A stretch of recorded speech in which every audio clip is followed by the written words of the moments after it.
And we're live. Yes, the Lonely Marks back at you on the Thursday before Halloween. So naturally, we are reviewing a Halloween Havoc, and by we, I mean everybody else that watched it. Me and Richie with Jacob pontificating about the finishes and JPO giving fun facts. That's right. So it'll be fun. It'll be a good time. Yes, and on top of that, we'll be talking some wrestling news. We'll be talking fantasy. But before we do that, I am joined by two of my fellow Lonely Marks. The third should be here anytime now. Richie, how's it going? Yeah, going good. All right, good. Yeah, no, that's good. On actually would be Halloween in my time, so it will very spooky. Yes. I'm not set up for kids to come over. Please don't come over to my house. His address is. No. Both places I've had on my own, I don't get trick-or-treaters. It's weird. And I set up for them in Florida when I moved into my own house, and they all passed right by my house. I had tiki torches lit. I had music going. I was obviously open for business, and everybody just walked right by. It was a very disappointing evening. And I had the good stuff, too, man. I bought, like, full-size candy bars. I was going to be that guy. You know what I mean? Yeah. I got to keep all this candy to myself. I know. What the hell? I'm not opposed to it. I'm just not. I'm not. I'm not ready. So like if you knock on my door, I'd be disappointed. So I don't want you to be disappointed. I don't want to see the sad look on your face. So just you want an old wrestling shirt? All right, here you go. Yeah. Here you go. Would you like to be healthy? Here's some fruit. Yeah. So yeah. A good time. And in a turn of events, JPO will not be joining us tonight. But yeah, it's all good. We're gonna have some fun regardless. We'll be all right. Have a good time. But still joined by two fellow Lonely March. Richie Pez is also here. Pez, how's it going? Hey Jacob, good to see you as always. Richie, you too as well. Coming off some trivia high, so that's good. And yeah, let's talk about Halloween Havoc, and nice and convenient because I talked about it last night too with Malcolm. So I did the short version last night. We'll do the more detailed version tonight. I only had to do one set of notes and watch one show, so that was nice for me. So I was like, "Oh, Malcolm, you want me to review one with you? Cool. We're also doing that one on Lonely Mark. Sounds like a plan." So you just made my decision for me. We'll do another one next year, but we'll have some fun and kind of a slow news week. Not a whole lot going on because there's no pay-per-views kind of incoming. They're starting to just do a lot of Saturday night's main event, but it's not. You got a Saturday night's main event. Yeah, we can go over that card and one or two other things, but kind of a slow news week. So maybe it's a good week to do an old review. Yeah. So, but we do have a little fantasy to talk about. Yeah, we should do that. A little bit of an update. And oh boy, what an update I got for you guys. Because nothing has happened. Nothing has changed in the standings. We are all still in the same position. However, Richie, I'm getting a little bit closer. Samoa Joe's in that main event scene at the right time. And finally, I have a tag team who has shown up like 6 shows in a row. Thank you. But no, we started with Collision. Collision was fairly even for all of us. JPO 35, Pez 35. And then me and Richie each with 25. So a little bit of a, distance between Pez and Richie, but, the distance between Pez and JPO stayed the same. The distance between me and Richie stayed the same. But yeah, a little bit different when we came to Dynamite. JPO ended up with 30. He had a couple winners. A couple people just showing up. Pez, you had 25. You had a lot of people again just showing up. That seemed to be the we had a lot of people showing up. I think it was Moxley and O'Reilly ended in a double count out. So there's man, so no winner there. Yeah. Unfortunately, you have the Hurt Syndicate as a tag team. So even though Bobby Lashley was in the main event, I know wasn't as a team. So unfortunately, can't give you those points. But yeah, still ended up with 25. Richie with 20 from Dynamite. Yeah, you had who was it? Daniel Garcia and I believe Daniel Garcia on the losing end, and then Jamie Hayter I believe was on the losing end of a match.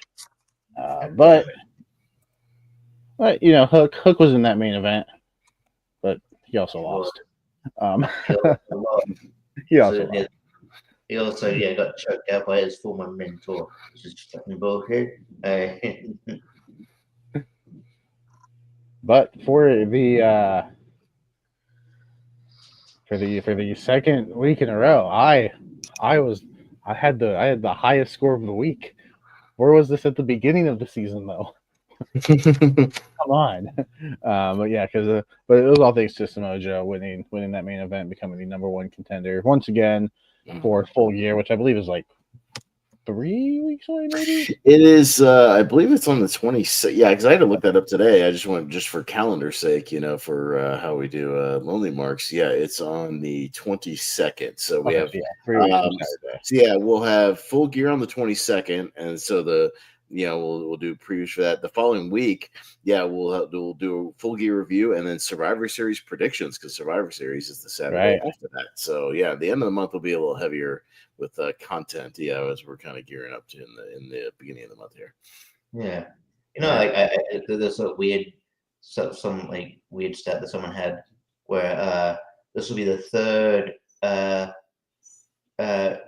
Full Gear in a row, apparently, where Hangman Page is wrestling someone he wrestled the previous pay-per-view. It seems like a WrestleMania Backlash situation, Yeah.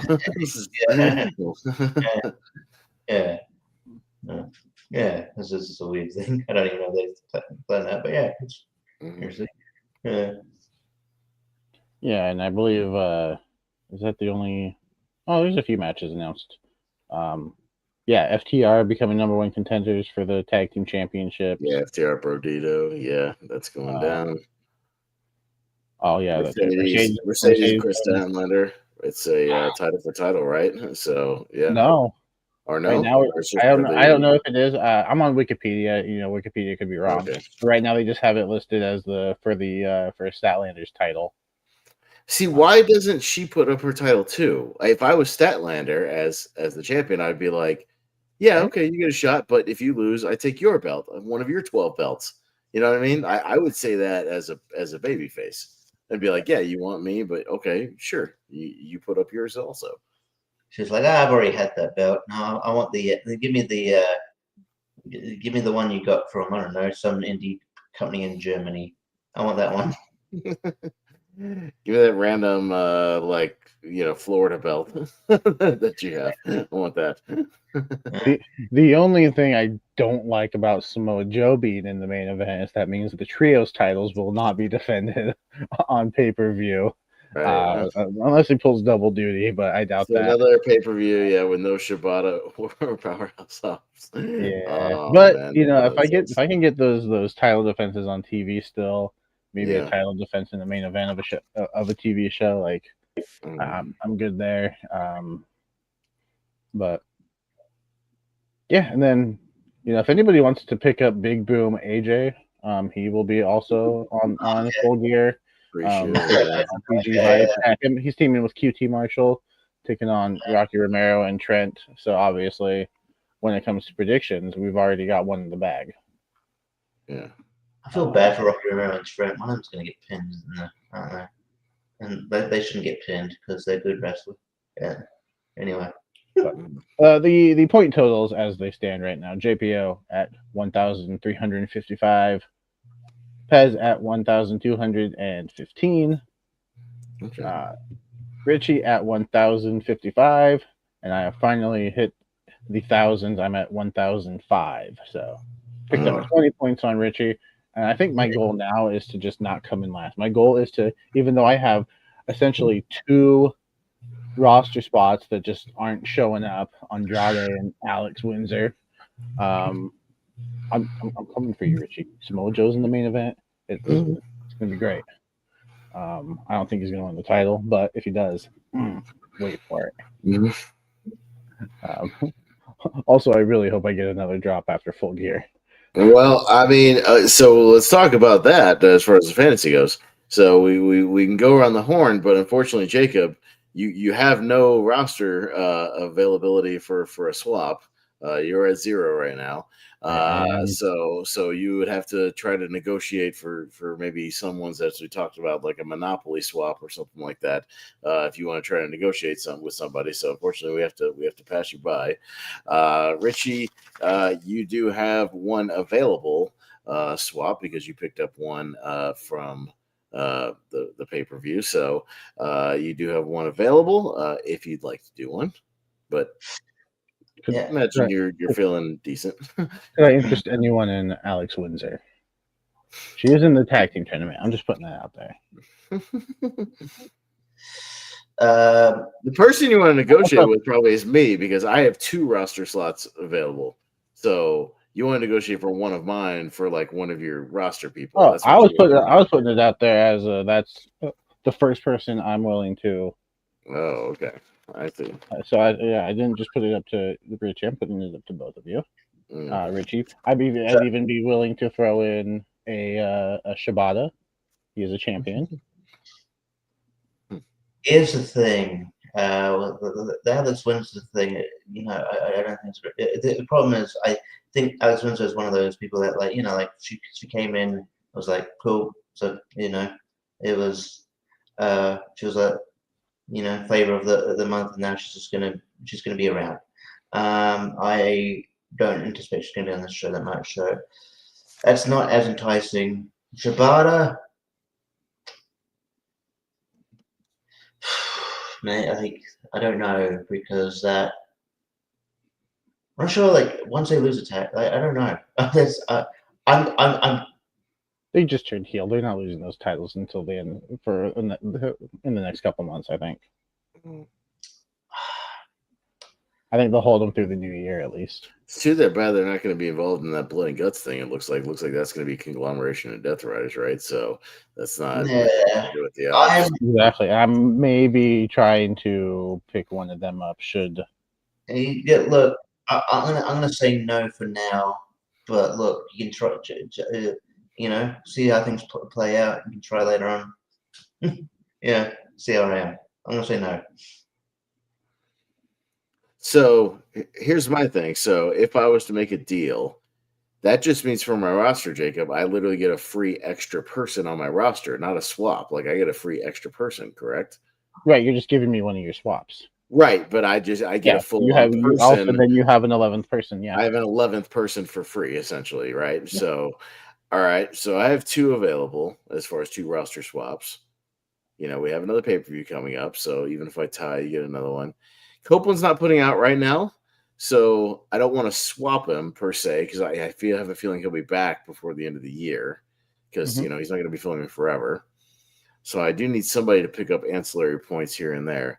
I would be willing to give you a swap, one of mine, so you can dump Andrade. I know Andrade's dead weight on your roster right now, and you're itching to get rid of him somehow. If you want to give me Shibata, I will, as a free person, I will take Shibata in exchange for a roster swap. If you'd like to do that deal, I'll do that deal with you. Because I'll be fair to you. I want you to try to make it interesting. So, and I feel bad for the Andrade thing because mine's like because he's filming shit, so he's not like unavailable because of a contract dispute. You know what I mean? It's like I feel bad.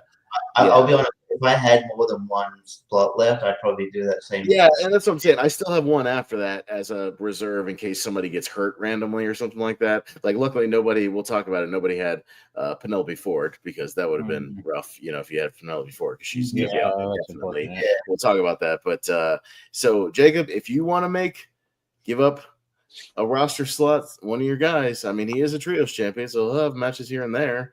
So, I mean, it's just extra points really without me having to swap out somebody else. I'll make that deal with you and give you one of my roster swaps. All right. We'll do a Monopoly deal here. Maybe you do it on a Monopoly game or something like that. There we go. All right. You want to do it? I will do it. All right. So I'll mark mine down back to 1. All right. And I'm going to add an extra 7th on my side here and put Shibata. So I now have him. You mark that on your rosters as well. Yep. I already added him. I just added him to the bottom of yours. And I will scratch that off of yours on my paper because I have my own paper going here just for the days you're not here. Right. All right. Well, now that you have 1, I'm assuming you're going to use it. JPO, by the way, JPO's not here. He has 2, but he's in first place. I'm assuming he would pass up like he usually does. He's really fine. All right. So now we go back around to Jacob. Go back around to you, Jacob. I'm assuming you're going to replace Andrade. That's what you're going with, correct? So, all right. Now the only question is, who are you going to pick up? That's available. There are some options. You got Kyle options. O'Reilly. Kyle O'Reilly. Okay. So no Commander, no Mascara Dorada, no Hechicero. You're going Kyle O'Reilly. Okay. All right. Kyle O'Reilly. Fair enough. Okay.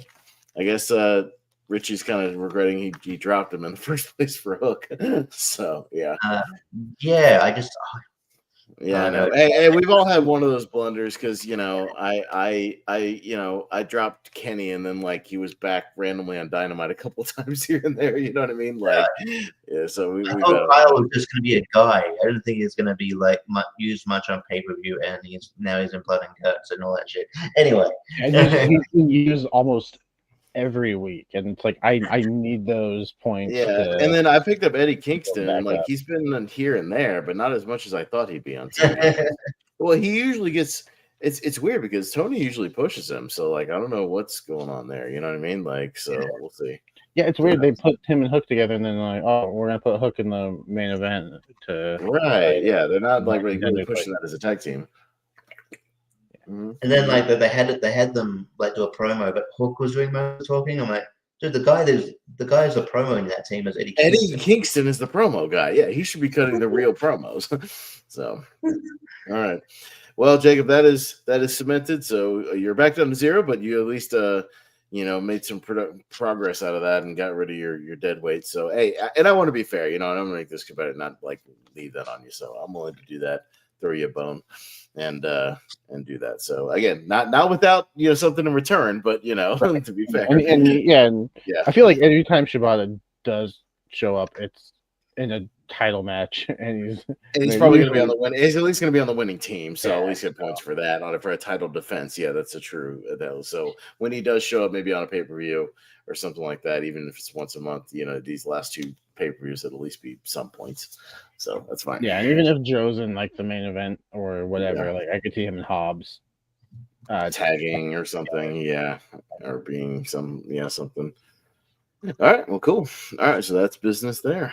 All right, well, I think that'll close business for now, I believe, right? So there we go. We will close the fantasy business for now for this week. There you go. Yeah. So.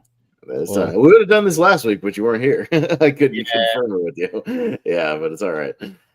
But yeah, that's fantasy, and let's hope O'Reilly doesn't get injured in the next tour. I know. I feel really, really bad. My luck here. Knowing your luck next week. Look, contract issues sorted. Andrade is back, and then I'll be and then after Full Gear, when I get my drop back, I'll negotiate a deal to get Shibata back. And by the way, I wanted to look up. I looked up. If you go to Mercedes Monet's Wikipedia page, somebody is updating all those like random titles. You can look up what promotions they are and like whatever on her championship list. So they're there. Yeah, it's like Body Slam Women's Championship, Best Wrestling Championship, Chaotic Wrestling Women's Champion, Discovery Wrestling Women's, European Wrestling Association, all this stuff. So if you want to find out all you need her to do, Pez, is just one Dynamite. She's going to come out and issue an open challenge for every belt and have 12 matches, pin 12 people, and I'll get 12 title defense points, and I'll be right back in first place. That would be awesome if she took a different challenger and like did like what Kevin Nash did on Nitro one time and just pinned them all like one after another with like one move. Pinfall, pinfall, pinfall, pinfall. That was huge for you for WrestleDream because it was a title defense and a title victory. Yes. Because she was winning another title. Yeah. No, her picking up belts, I don't mind if I don't like it booking wise, but for my fantasy points, yeah, right. That's very good. And hell, if she beats fucking Statlander and holds literally all the damn belts, that'll be good for my fantasy as well. We'll see. I don't know. Could you imagine? But I don't know. Like, I guess it wouldn't matter if, like, obviously people, passionate for wrestling. But like, if you suddenly in one match you accrued all the belts, you're like, man, suddenly my schedule is just full. I'm gonna have a lot of passport stamps. Shit. And a lot of like triple weekends because you got to work like one show on a Friday night, defend one belt, go fly somewhere else for the Saturday belt, maybe a Sunday pay-per-view or something. You know what I mean? Like, yeah, you're flying all over the place, all over the world. Yeah. I think I did see something online that said what her actual terms were. I think she's commanding like 20 grand or something like that for those indie appearances. And then the thing is, like, she has to win, like 100% she wins. There's no negotiation on that if you book her. And then, but she'll promote it, she'll bring it on TV and, they'll put footage of it, on television, things like that. But that's like the whole shebang. Yeah. There you go. Yeah, we do have not a pay-per-view, but we do have a show coming up on Saturday. Saturday night's main event. I'm pretty sure this was supposed to be CM Punk versus Seth Rollins for the title, but we are getting instead CM Punk versus Jey Uso to crown a new World Heavyweight Champion. We are Cody and Drew. Is this the first time that both? When's the last time both titles were defended on a Saturday night's main event? That would be a good trivia question. Yeah, because usually one or the other, right? So, right. Yeah. Tiffany Stratton and Jade Cargill, a heel Jade Cargill, for the women's championship, and then a triple threat for the Intercontinental Championship. Dominic, Penta, and Rusev. I think we're going to see a new Intercontinental Champion. I think it's a triple threat, so Dominic doesn't have to take the pin, but he still loses the title. He's still got the AAA Championship, so I think he'll be okay.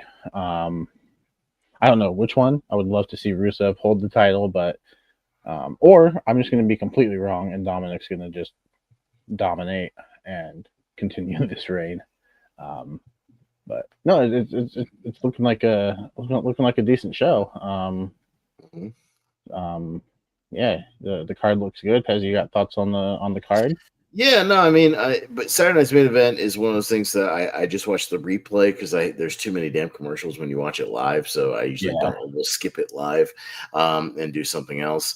But yeah, I mean, I'll breeze through this and check it out. Usually the matches. Well, I wonder now, since this is the first one, I believe this is the first one that's only on Peacock, how many commercial breaks there will be because it's not on NBC. Well, yeah, even then, I'm just gonna watch the replay regardless. But yeah, Cody, and Drew, rematch.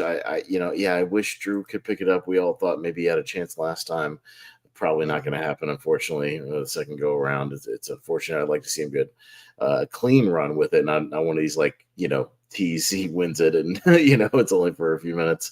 I think Punk's probably going to take that one and get his world title and then have Seth come after him later when he gets back, something like that. Although they're definitely teasing the kind of Jey Uso heel run, so we'll see how that plays out. I think Tiffany and Jade, this will just be the first of two. I could have seen them having a rematch at a Survivor Series, like with some stipulation. I don't think it's gonna end there, so there might be some shenanigans in that one. We should mention Jade turned heel on SmackDown. That's what led to the match. Yeah, Jade attacked. Yeah, she's kind of officially back, but I think she's better as a heel. I think she's always going to work better as a heel because she's a big monster. She should, work heel. So I have no problem with that.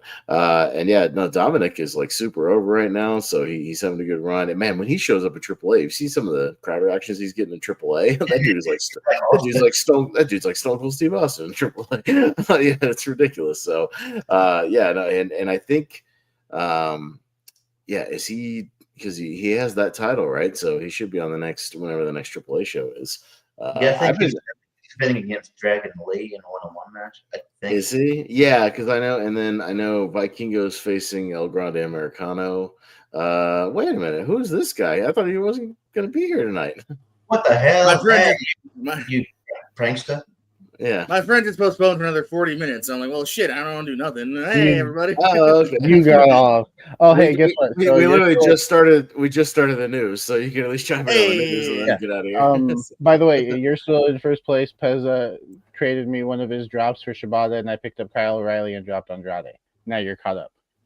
Okay. All right. we made the Monopoly deal, so now I have an 11th person on my roster, but I traded in one of my roster swaps for it, so we did a Monopoly deal. So you can dump Andrade, the dead weight. So we talked about that on the stream, if you remember. And we he's talked going about to fight for the title next week. Just watch. Yeah. Andrade shows up randomly. Like, it was all. I saw one thing say there's a chance he might just pop back into WWE and just be like, all right, fuck it, who you guys want? Let's do something. Like, how funny would that be? Yeah, that would be funny. It wouldn't be. Those points wouldn't count. Well, now that you're here, JP, we were just talking about the Saturday night's main event card. Anything you're looking forward to, or how you think it's going to go down? I do have a fun fact about that. Actually, I looked up recently. By the way, if Drew McIntyre doesn't win, this will be the 4th time in a row that he has challenged for a title on a PLE and not won. And if you don't include the very brief Money in the Bank win that he immediately lost, the 12th time this dude has challenged for a title and lost in a row. So give it a Drew, but you probably won't. We keep going come on, maybe this will be the time. Maybe this will be the time. And again, I feel like it should. Oh, another fun fact. I'm Mr. Fun Fact. Yes. If any title ever changes hand ever, it'll be the first time since since 1989. Because we did crown the first ever U.S. Women's Champ, but there has never been a title change since '89 when the Brainbusters, Arn and Tully, won the tag titles from the Action Smash on SNME. So it's not a common occurrence to have a title change hands ever, evidently, let alone a world title. But you should, because I feel like, don't you want to make us think that these things are important?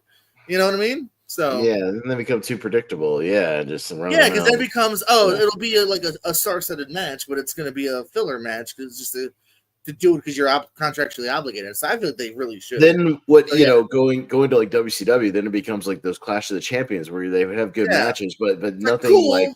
But you would never change a title on those. It'd always be like a setup for the pay-per-view match, that sort of thing. Or even to a lesser extent, the AEW Battle of the Belts. No one's going to lose a belt here. That's it. At least WWE, I feel like, is at least putting good matches, pay-per-view worthy matches. They're just not doing anything as far as story, advancing or doing a shocking title change. They've yet to do that. A Punk versus Jay for the title. I guess technically, is that Saturday? No, I guess technically we'll see a champ crown. But we've never had a title. It's not a title change. It's just a vacated, filling a vacated. So this will be the second time along with that women's U.S. title. Yeah, we'll see a title crowned. But so that's why I don't think, and especially because we will technically see a new champ there. I don't know if we'll see Drew get it, unfortunately. It'll be a fun show though. I will watch it again. The commercials kind of bug me, so I'm not always that excited. But well, I just brought it up too because this is the first one I believe that's not being broadcast on NBC. Also, so I wonder how many commercials there will be since it's only going to be on Peacock. It's not gonna. Well, that's a good point. They could treat it like a PLE and at least do it after the match. That's a good point, actually. I hope they do that then. Because now it's no longer we need to at the 7-minute mark, the 22-minute mark. You know what I mean? Now you are open up to 5 minutes long, but at least let the match develop, do 15, 20, whatever, 12, 15, whatever the time is, and then do a 2-3 minute commercial break. Yeah, good point. I hope that's what they do, because then I'll be more interested in watching these, to be honest with you. Right. And watching them live. Who's annoyed at that? Goldberg. Well, what is Goldberg doing? Yeah. Yeah, Richie, you got thoughts on the card? Oh yeah. I mean, like the show looks, so they've definitely stacked up the show. I wouldn't be surprised if they add another match, like maybe the women's tag titles. They're building out, maybe like Charlotte and Alexa. Maybe you could put Bailey and Lyra in there. I'm not sure, but there's definitely building out swing there. That could be, or they could say that it's Survivor Series, but I think there'll be another match, but maybe announcement on SmackDown before too long. But yeah, it looks good. But yeah, it would be nice if there was a title change just to add some buzz to the show and make you care about these shows as opposed to just kind of being a show. But I always like the presentation of these shows. It's fun seeing what Jesse Ventura, where if he's going to be on, they're going to put on commentary sometimes, or just going to be like, hey, no, we can't trust you to say logical things. So just stay with Joe Chester's as far as match number goes, I was just looking at it. They do flip flop, so there has been several of them, or there's a couple anyway, that did just 4. So this could be it, but there has been several that did 5. So there is room for one more, maybe depending on how much time everything's given. So this could be it. There could definitely be room for one more. It depends on what they do, I guess. Mm-hmm. Yeah. But yeah, like I could see that women's tag, like the feud being like an elimination thing for Survivor Series. Like if you put other teams in there as well, if that's where they're going.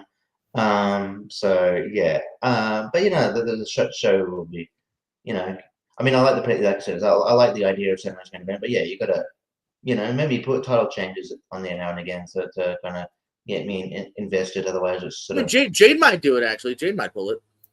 Yeah, she's another one. I think there's a theme of people who kind of need to achieve their goal at some point. Otherwise, it's just like, okay, like you can't keep challenging and losing. Otherwise, I'm just going to lose belief in you. I think Jade's not there yet, but she had to challenge a few times.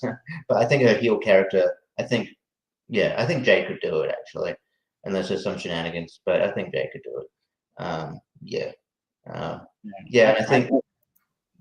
think Jay turns heel, but I don't think it's like necessarily a Jay heel turn. It could be Jimmy. I don't know. So yeah. Maybe Jimmy fucks Jay over. Yeah. No. Mm-hmm. Oh, I mean, Jay did screw Jimmy over by eliminating him after he helped him. I heard your back, Goose. Whatever he said. No, I mean, yeah, it is. I do think if they want to get titles on new people, I think they want to do this because it always seems like we never see a championship change hands in the months of January, February, or March.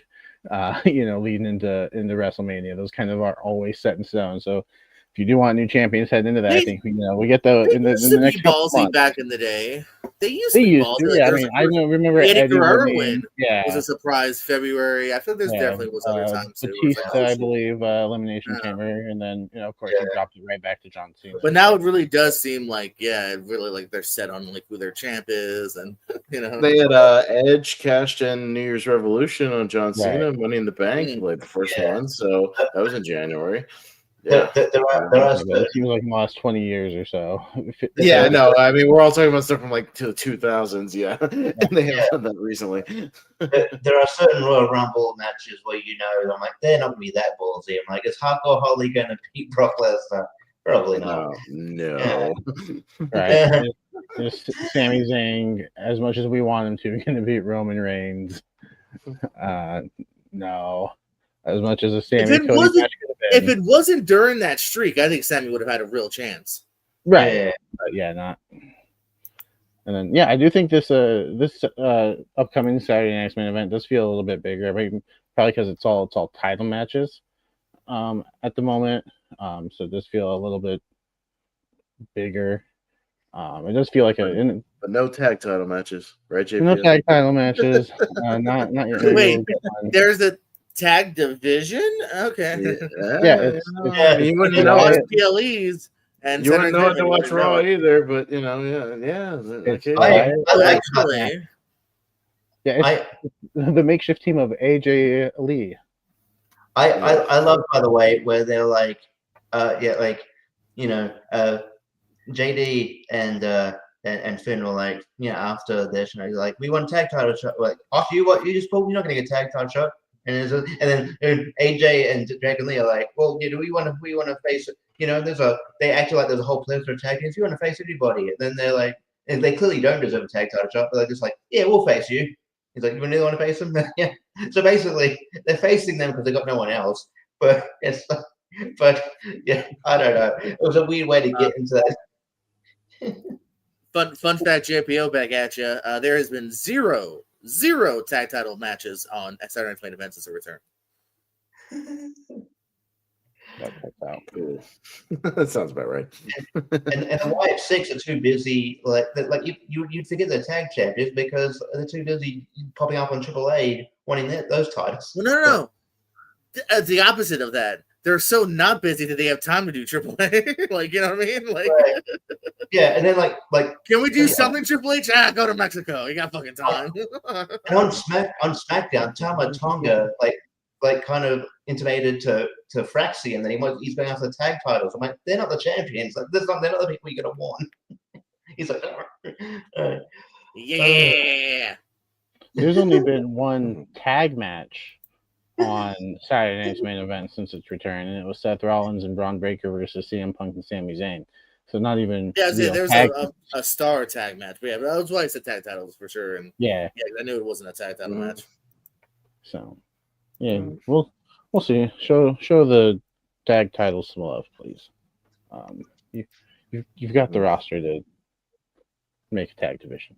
But speaking of tag divisions, AEW, unfortunately, Penelope Ford has suffered a UCL tear and is out of the women's tag team tournament, but she's being replaced by Marina Shafir. So Marina Shafir, Megan Bayne, interesting tag team. So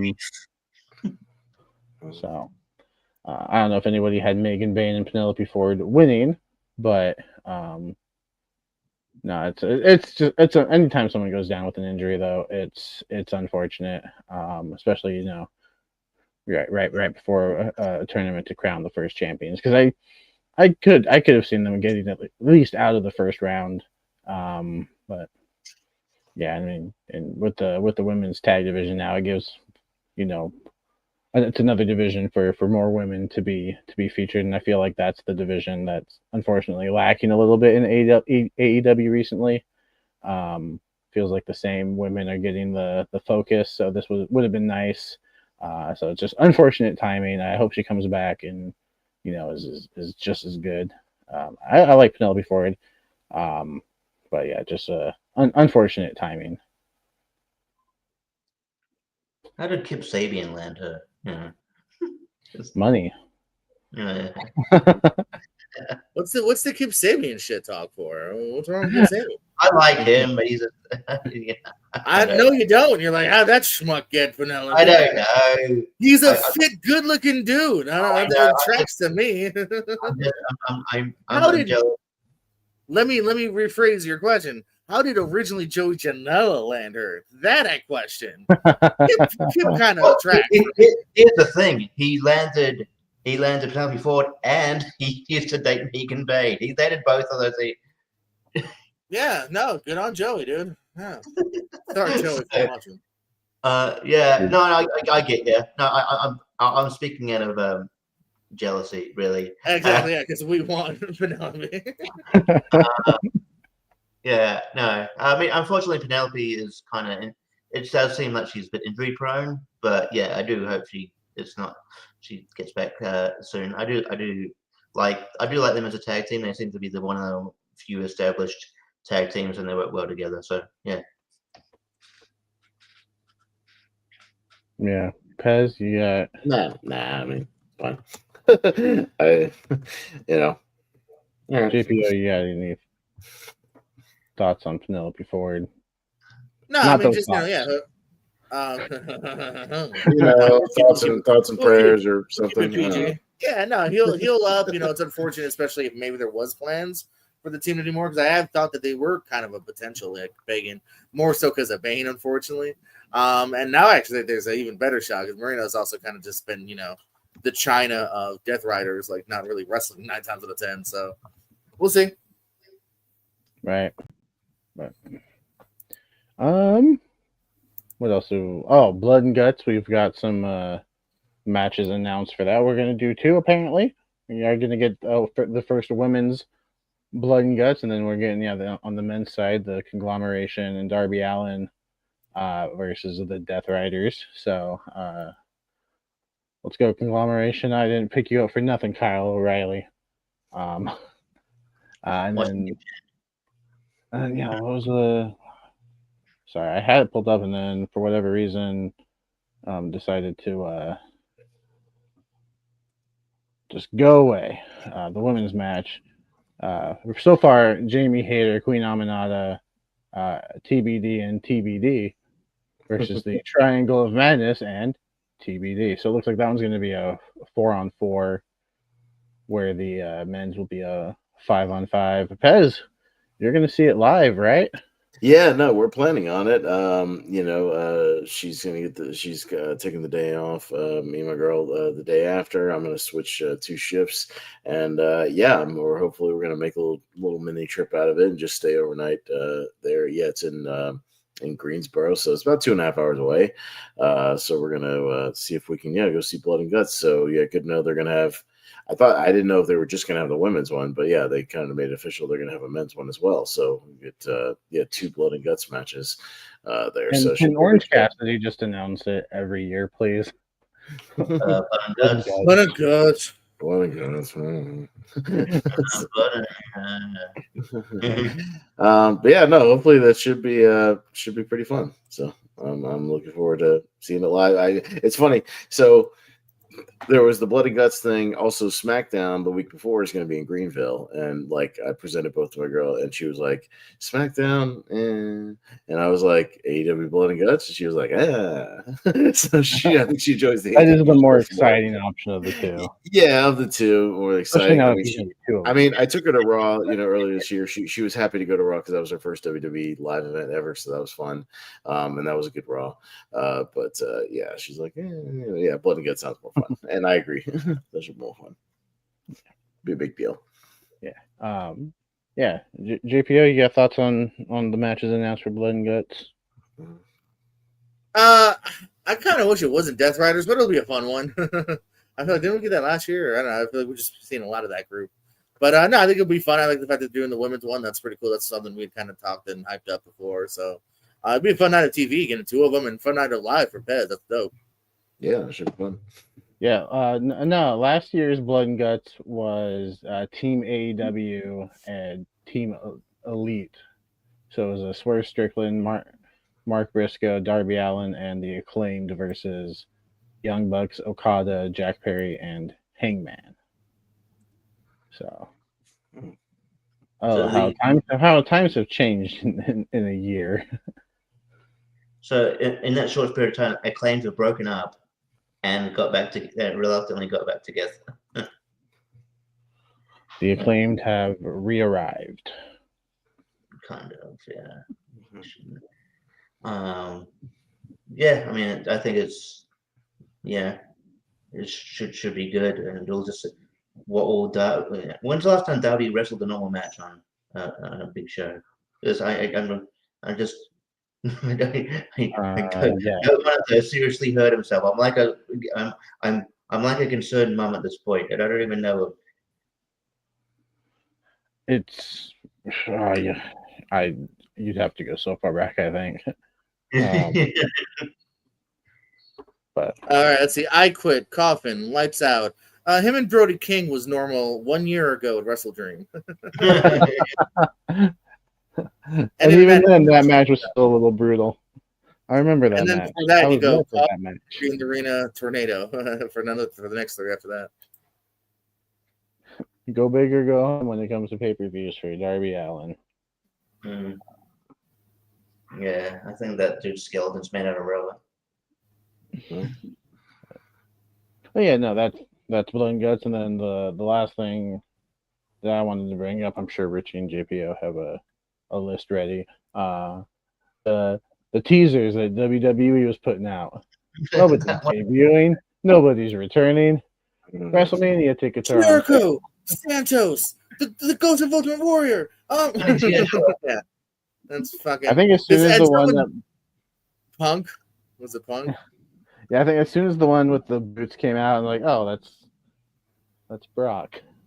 And so someone was like, oh. Yeah, and then people were able to tell too, like, oh, Punk's wearing those shoes. Oh shit, it's just it's nothing special. Yeah. I think we worked ourselves into a shoot, to be fair. We were like, yeah, it's something. We've done that, man. I've said before on the show, like sometimes we're like, hey, special guest, a mystery opponent next week. And we're all like guessing, the biggest things. And it just ends up being, like Jey Uso. And it's like, oh, okay, well, that's our fault for thinking it was like, a debut, a return. Like they never did say that. I've never once on these teasers versus like, returning for the first time in a decade. It was just shoes. And we're all like, oh my God. Oh my God. Now, what wrestler wears shoes? I also think they know that, though. That's why they keep shit vague sometimes. Because they know we'll do that. And guess what? It worked. It worked. And now we're talking about they were all let down. But, we kind of let ourselves down. Right, yeah. It's not, you can't blame them necessarily. Yeah, so WrestleMania tickets are on sale April 18th and 19th. Get your combo packages now. All you have to do is sell your home. You have your own home? I don't know. Yeah, I can't even afford that. No, I'm talking to the people that can afford it. I will not be going to WrestleMania. Probably, unless I win tickets. I would. Well, I mean, we were going to try to go down. I mean, we're going next year if they, the original New Orleans plan. We were going to try to drive there because that's about 8 or 9 hours. Like, not too bad. Like, we drive there in a day and just go to some of the indie shows. And have fun with that, and then go to like a WrestleMania watch party somewhere. They do those around town during WrestleMania. Hey, come watch with, I don't know, whoever. Come watch with Raven. Yeah, I want to say, I know there's definitely a Kevin Nash one last year. Yeah, Kevin Nash. Yeah, come watch with Kevin Nash. Come watch with these legends. Hanging out at this wherever. Kind of events. But even just to be around the wrestling fans, to be around the different events. Hit up a few things. But I mean, we're not going to get that anytime soon because we've got, Vegas and then Saudi, which nobody's going to, which is weird. Well, that might be a good transition because New Orleans isn't getting WrestleMania, but they are getting Money in the Bank in September. In September, which is interesting. So it's after SummerSlam. That's they usually have it in like June, July kind of area, but they're having a bit later next year. So, pretty cool. So, I mean, so I don't know. They haven't announced like a lot of dates for next year, but New Orleans in September, which is, I mean, still, Money in the Bank's a decent pay-per-view, but still, they're not gonna, I don't feel like New Orleans is going to be satisfied until you make up for it by giving them a WrestleMania. I know you're going to give them, I think you're going to give them a SummerSlam at some point too, but like, no, you said WrestleMania. Give him WrestleMania at some point. So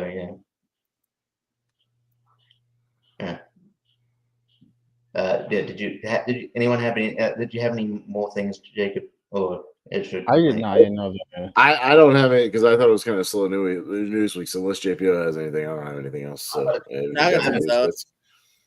I have a couple of things, but I'll wait to JPO because he might have the same thing. Mm-hmm. No, I'm just gonna say, can anyone let me borrow 25,000 to book Mercedes Moné? That's about how much he's requesting. I talked about that. Yeah, briefly. I saw something about that. Yeah, because we were talking about Mercedes, and you can go on the Wikipedia page and see all the specific title she currently holds, from the different random promotions. So they do count them on the Wikipedia page now. But I did see that it was like 20 or 25 grand, whatever it was, and plus expenses, and she has to win 100%. She will not lose. She will not do a job at your place. I had heard supposedly like she's not necessarily against losing either, depending on who the opponent is. But she's gonna get that 25, like, you know what I mean? And if you want the title mentioned, like, she ain't gonna mention your company on AEW if you don't give her the title. So it's kind of one of those like wink wink, if you're gonna bother, might as well kind of things. Or maybe she demands, who knows. Here's a sentence I didn't think I'd say. November 20th MLW show was sponsored by Danny McBride. Danny McBride's Don Gato Tequila Live special on YouTube. So I believe they said he's also going to have some creative input. So I don't know if he's going to, like, if Paul Walter Hauser got him into it or what. But it means Corey from Halloween Ends will be on the show. So have fun with that.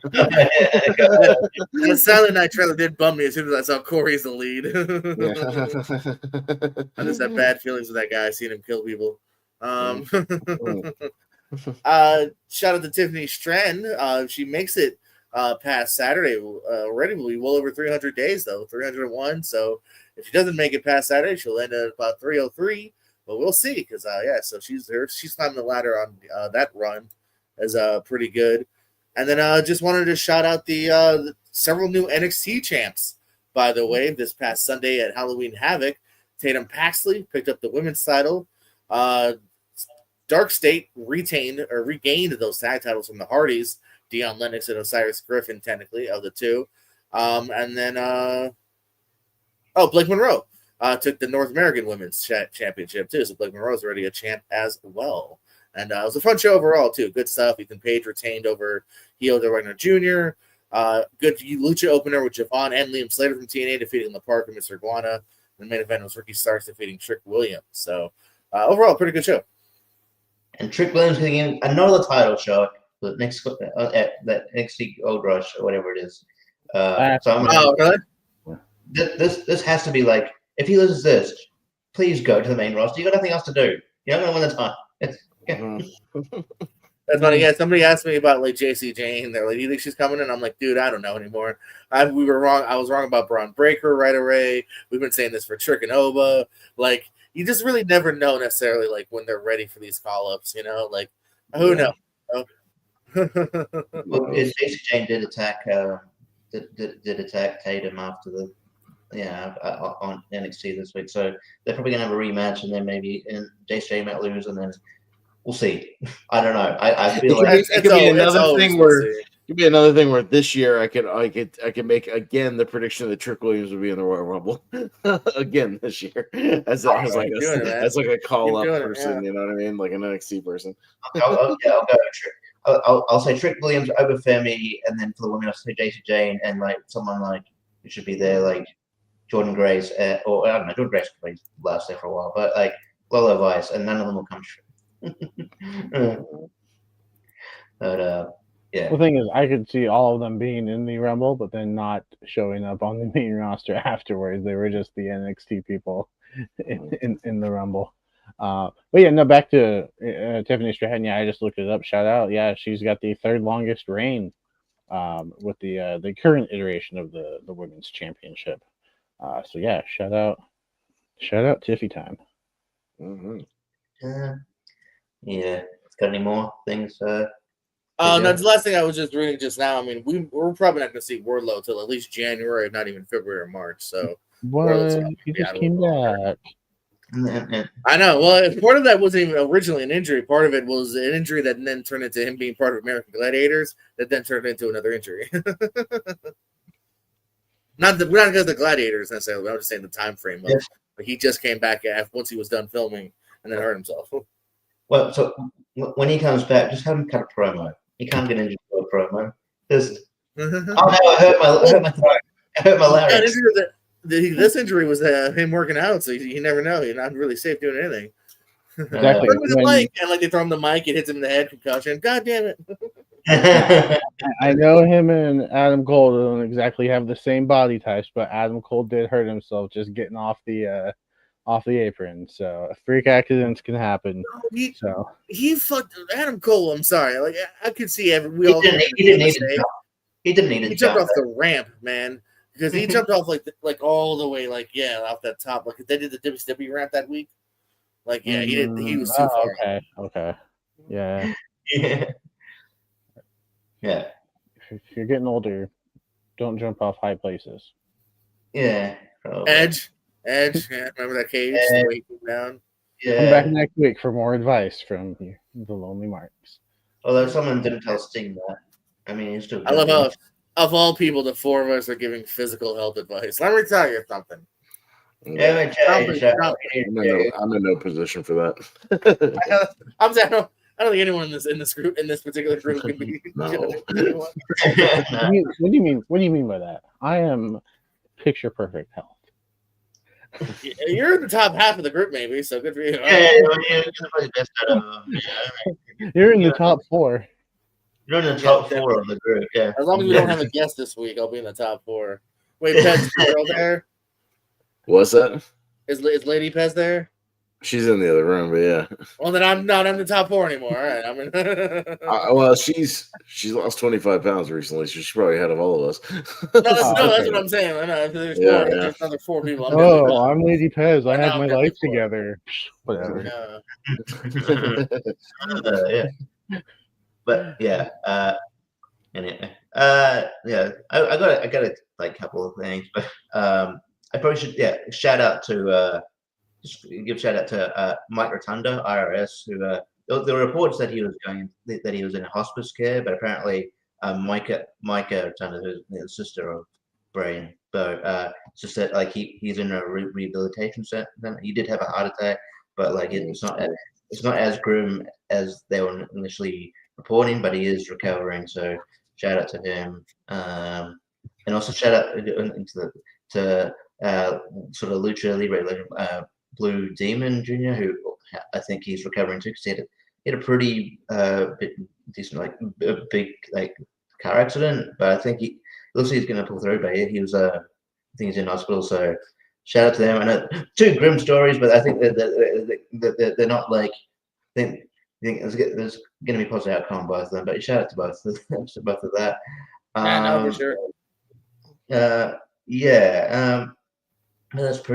That was sort of pretty much my that I could think of from there. I this one was funny because I thought you were mentioning that. Go on, but there's something we definitely got to briefly go over. You first. No, you first. Okay. So you mentioned that someone unlikely is involved. Yeah, you mentioned someone unlikely is involved in wrestling with Danny McBride. Well, it was announced like a few days ago that someone who's behind the scenes is now riding for Juggalo Championship Wrestling. That's Vince Russo. Vince Russo has joined Juggalo. I just find that funny. Vince Russo is going to be like it's going to be riding for Juggalo Championship Wrestling, and he's an on-screen character. Oh, yeah. Good luck to them. And that was legitimately the last thing I had. At least it's not like a TV thing where you can like ruin television. Whatever. Juggalo's like a weird promotion. Who cares? He can ruin the internet streaming thing. That there is a fan base. They're drawing really good too. Like they're drawing good numbers. Yeah. It starts off weird too because the segment starts with Big Vito. So already it's like, what am I watching? Big Vito in 2025? And then Vince Russo comes out like, hey, bro, this isn't how we do it, bro. I told you. And then, and then that really boring asshole Hannibal interviewed him afterwards. You guys know what I'm talking about? Yeah, Hannibal. Yeah. He just sounds kind of boring all the time. And no, Vince Russo evidently, he's put money into it and is a backstage and on-air guy.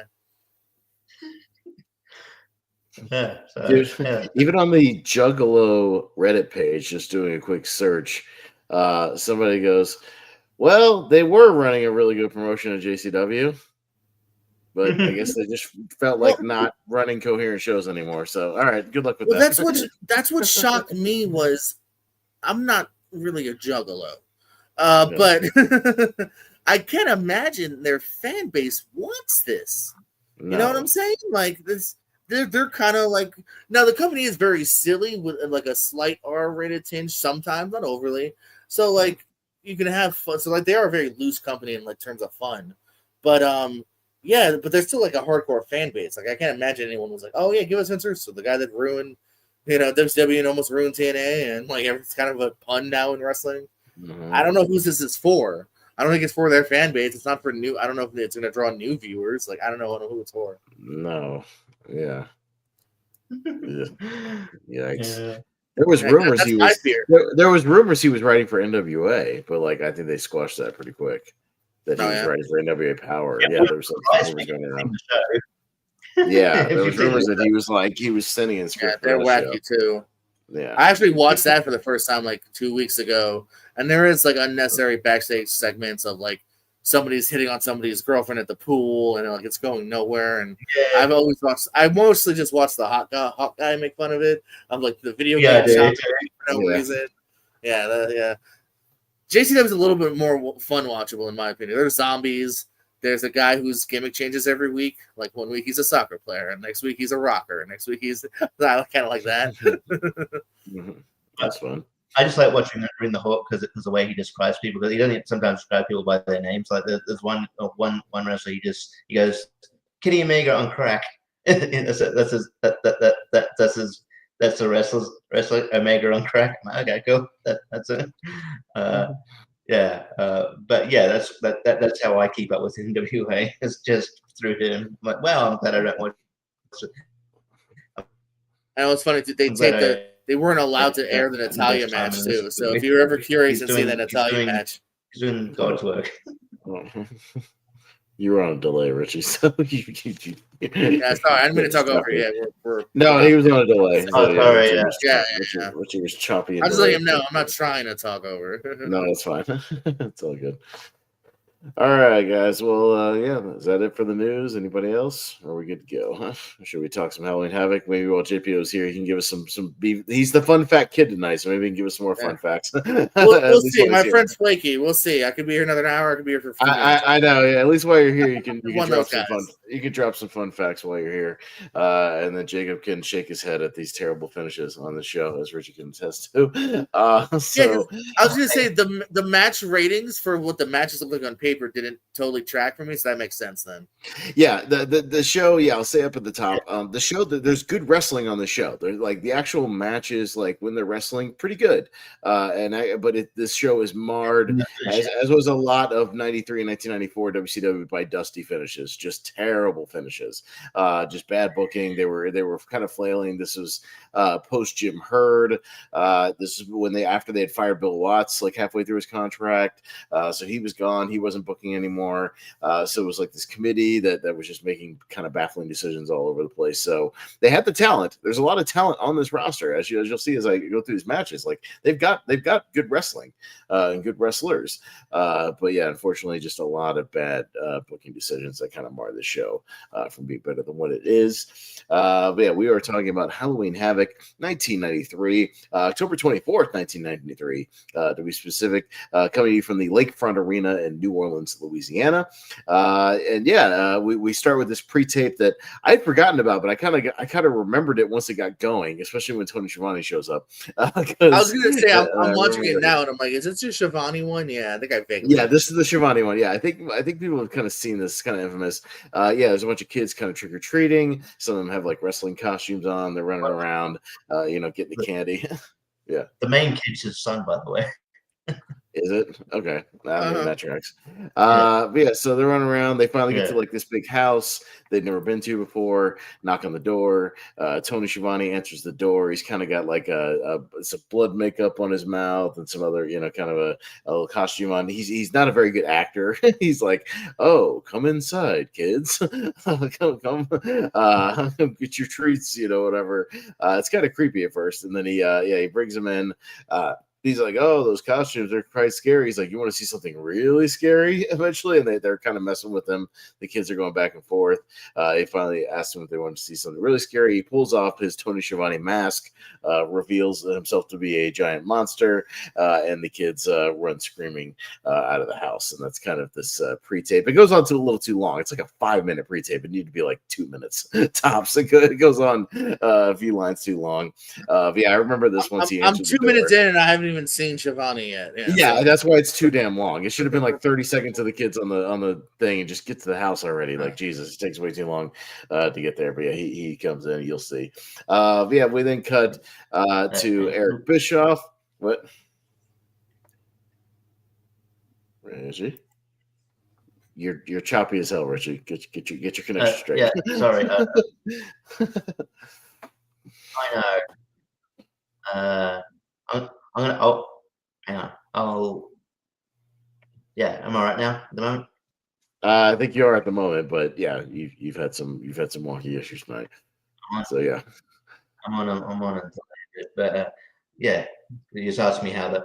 Yeah, yeah, you you can asked me get how the segment was. Yeah, yeah. Go ahead. Yeah. I mean, I thought I dug it just for production value. It was all right. I don't know. I thought funny was all right. I thought, yeah. I don't know. I thought his acting was all right, but I guess it was just but maybe I was comparing that with the kids who weren't very good. So I was like, oh, he's all right actually. But yeah, I actually appreciate that. I wish like more openings were like this. It's kind of I like cheesy stuff like this. Sometimes it was fun. No, it sets the tone a little Hmm. bit, and I think the Halloween themes are a little underwhelming for the rest of the show. They don't do a lot with the stage here. It's like one big gravestone and not much else. A couple of pumpkins. I think they would amp it up later if you remember some of the later Halloween Havocs that had like the big giant blow up pumpkins and the big graveyards, and they did a little bit more with the staging, kind of in the later years. But it's kind of minimal here. But yeah, we cut to Eric Bischoff, who's in a Confederate general outfit, and he's by the wheel because to get the gimmick, whatever the stipulation will be for Cactus Jack and Vader, they will spin the wheel and make the deal. It's a wheel full of stipulations and whatnot. So yeah, and he kind of throws that out there. We then go to our commentators for tonight, which are Tony Schiavone and Jesse the Body Ventura. Tony is dressed as Jesse Ventura, so he's got like a bald cap on and like a mustache thing. He's got a feather boa, things like that, which Jesse rags on throughout the night. Tells him it's a very cheap feather boa that you definitely didn't spare expenses in your feather boa. And then Jesse is dressed as a gynecologist, and he says he's the top gynecologist in New Orleans. That was creepy and weird. So okay. So I wrote that down. Yeah, we pretty quickly get to our first. There's not a whole lot of stuff in between the matches tonight, so I appreciate they keep the wrestling going for the most part. Your opening contest tonight is a 6-man tag. It is the Equalizer and Harlem Heat of Kane and Cole. That's a trivia question, right, JPO? What were Booker T and Stevie Ray's names? I can guarantee I've asked that. Yeah, I guarantee. Yeah, but yeah, they are billed as Kane and Cole here is Halloween Havoc. But in my notes, I just wrote Booker and Stevie Ray. I'm not calling them Kane and Cole. No, thank you. So it makes me think I'm singing the tag team of Michael Cole and Kane if I say that. Yeah, I was gonna say that. That would be a hell of a tag team. Yes, they're taking on the 6-man tag of Charlie Norris, Ice Train, and the Shockmaster, who people forget wrestled for a little while even after the Stormtrooper helmet incident. They changed his gimmick to like a blue collar, like electrical construction worker kind of guy with like a hard hat, like sort of blue jeans and things like that. So yeah, he hung around for a little while even after the incident, but they retooled the gimmick. But yes. Good. Who the fuck was the Equalizer? This is the first time I've seen this. I don't know. I looked him up, and I have no idea who he is. I don't know. I had never seen. I thought I got some news about that. Gotcha. Okay, yeah. You can fill us in, JPO, post match here, and let me know who. I thought it was that, like, not that. What was it, like that Knight Rider guy who like showed up in like WWF? I thought it might have been that guy, but it's not him. There was like a Executioner guy in WWF. I was like, is that the Executioner guy like earlier? I don't know. But he's a big man. It's kind of a Haas fight, Richie, a little bit, because there's a lot of big guys in this match, at least between Shockmaster, Ice Train, Harlem Heat guys are big, Equalizer, big guy. So kind of a big meaty opener here. But yeah, Ice Train and Booker kind of start things out. They trade some shoulder blocks. Booker tries for a slam, but fails to slam Ice Train. He gets slammed instead. Stevie Ray comes in. He gets worked on over in the corner. Ice Train kind of running, cleaning house on all the guys here. Charlie Norris comes in, hits a bunch of tomahawk chops. He's a Native American guy, so he's hitting a bunch of kind of Tatanka-like, tomahawk chops and arm drags, things like that. Shockmaster comes in, drops a leg on Booker T's arm 2 times, tags Norris back in. He gets some more chops, tags Ice Train in, but Ice Train gets blindsided and starts to take a heat here from Booker T, who drop kicks him. There's a big double side slam on him for a 2 count. Equalizer comes in and storms Train, hits him with a big kick and puts him down. But he finally eventually gets a tag into Charlie Norris again. He tries some shoulder blocks, doesn't quite put the big guy Equalizer down. But Shockmaster gets a tag in, and he puts down the Equalizer, just plows right over him. He's probably the biggest guy in this match. Norris with some more tomahawk chops all around. Equalizer counters a big crossbody, tags Booker T, gets a tag in. Booker hits a scissor kick, kind of a variation of a scissor kick. He had like a twisting scissor kick. Yeah, spun around and did like an X kick. Yeah, he did like a spinning like scissor kick. It was kind of like a variation, like an early variation of it. But he doesn't go for a pin. He follows it up with a body slam. He goes up to the top, and I was like, oh, is he going to go for the Harlem Hangover? No, he goes for a flying headbutt, and he misses. So just a straight headbutt there, but he misses. Shockmaster gets a tag in. There's kind of a big schmoz, all the guys kind of in the ring, but eventually Shockmaster bear hugs Booker T, and then just kind of does this front sort of bear hug slam and gets the 3 count. So your winners. Really, that's it. That's it. Yeah, that's it. He just kind of held him down for the 3 count. So yeah, your winners are the Shockmaster, Ice Train, and Charlie Norris via pinfall. So Richie, your thoughts on this one? Then I'll go to JPO for any facts on a couple of these guys if he's got some. So. I mean, like it was actually not bad. I just this first time seen Equalizer or Charlie Norris. I guess he's Charlie Norris because I couldn't call him Chuck Norris. I did read about him like that. I think he ended up suing WCW because he didn't like the Native American gimmick. Whatever. It was a hodgepodge of guys. It was a bit random. I didn't realize Ice Train had been there for so long. Apparently, yeah, because he would hang around till like 95 or 96. He was around for a little while. I think he was in and out until like that. I think he was in and out until they closed. like he was out. He was definitely but yeah, they never really did much with him. I thought he was really underrated. Yeah, it's not bad.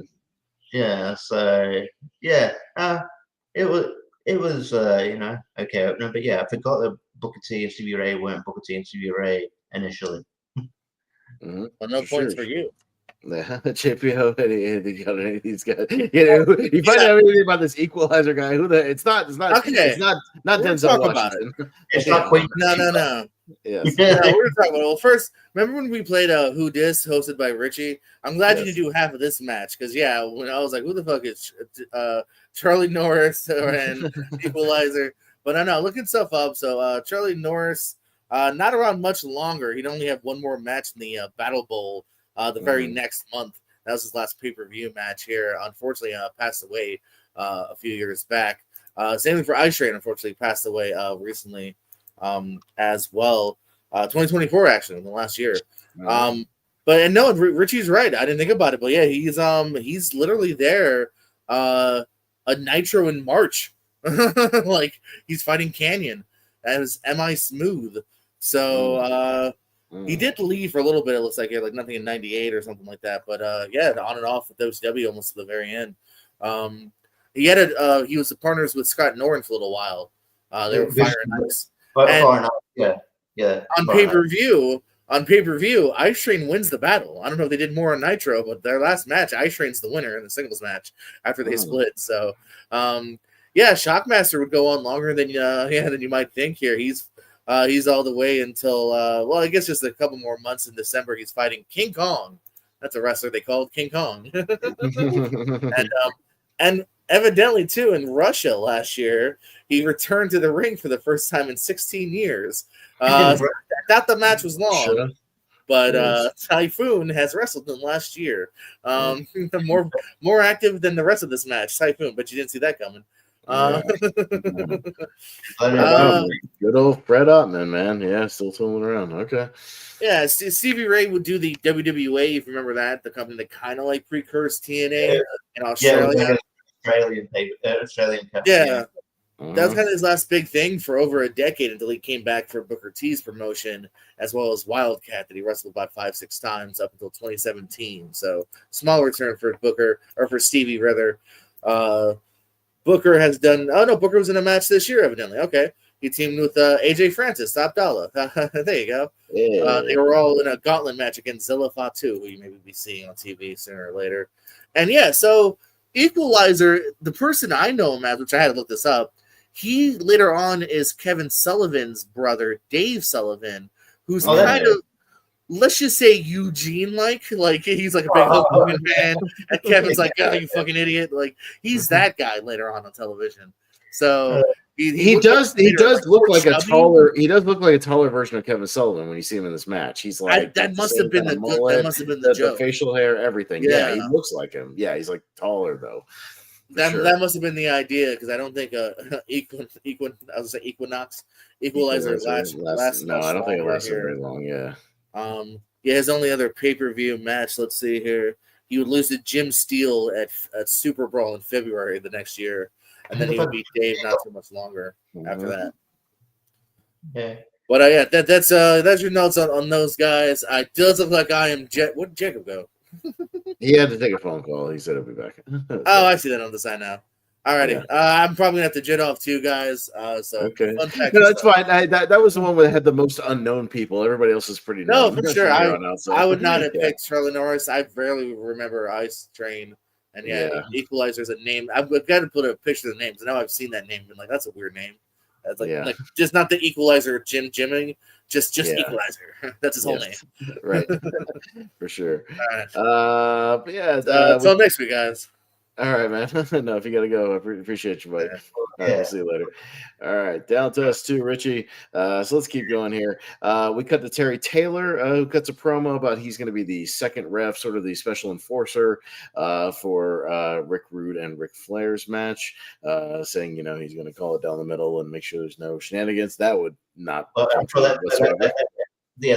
paid off well, didn't it? Anytime there's a second referee, Richie, there's going to be some nonsense involved for sure. And so we'll get there. We're not there yet. But our next matchup is Ricky the Dragon Steamboat taking on Paul Orndorff, and it was originally supposed to be Yoshi Kwan, also known as Chris Champion, but he got a kind of last-minute injury, so he is substituted here by Mr. Wonderful Paul Orndorff, who is accompanied by the Assassin from Memphis Wrestling.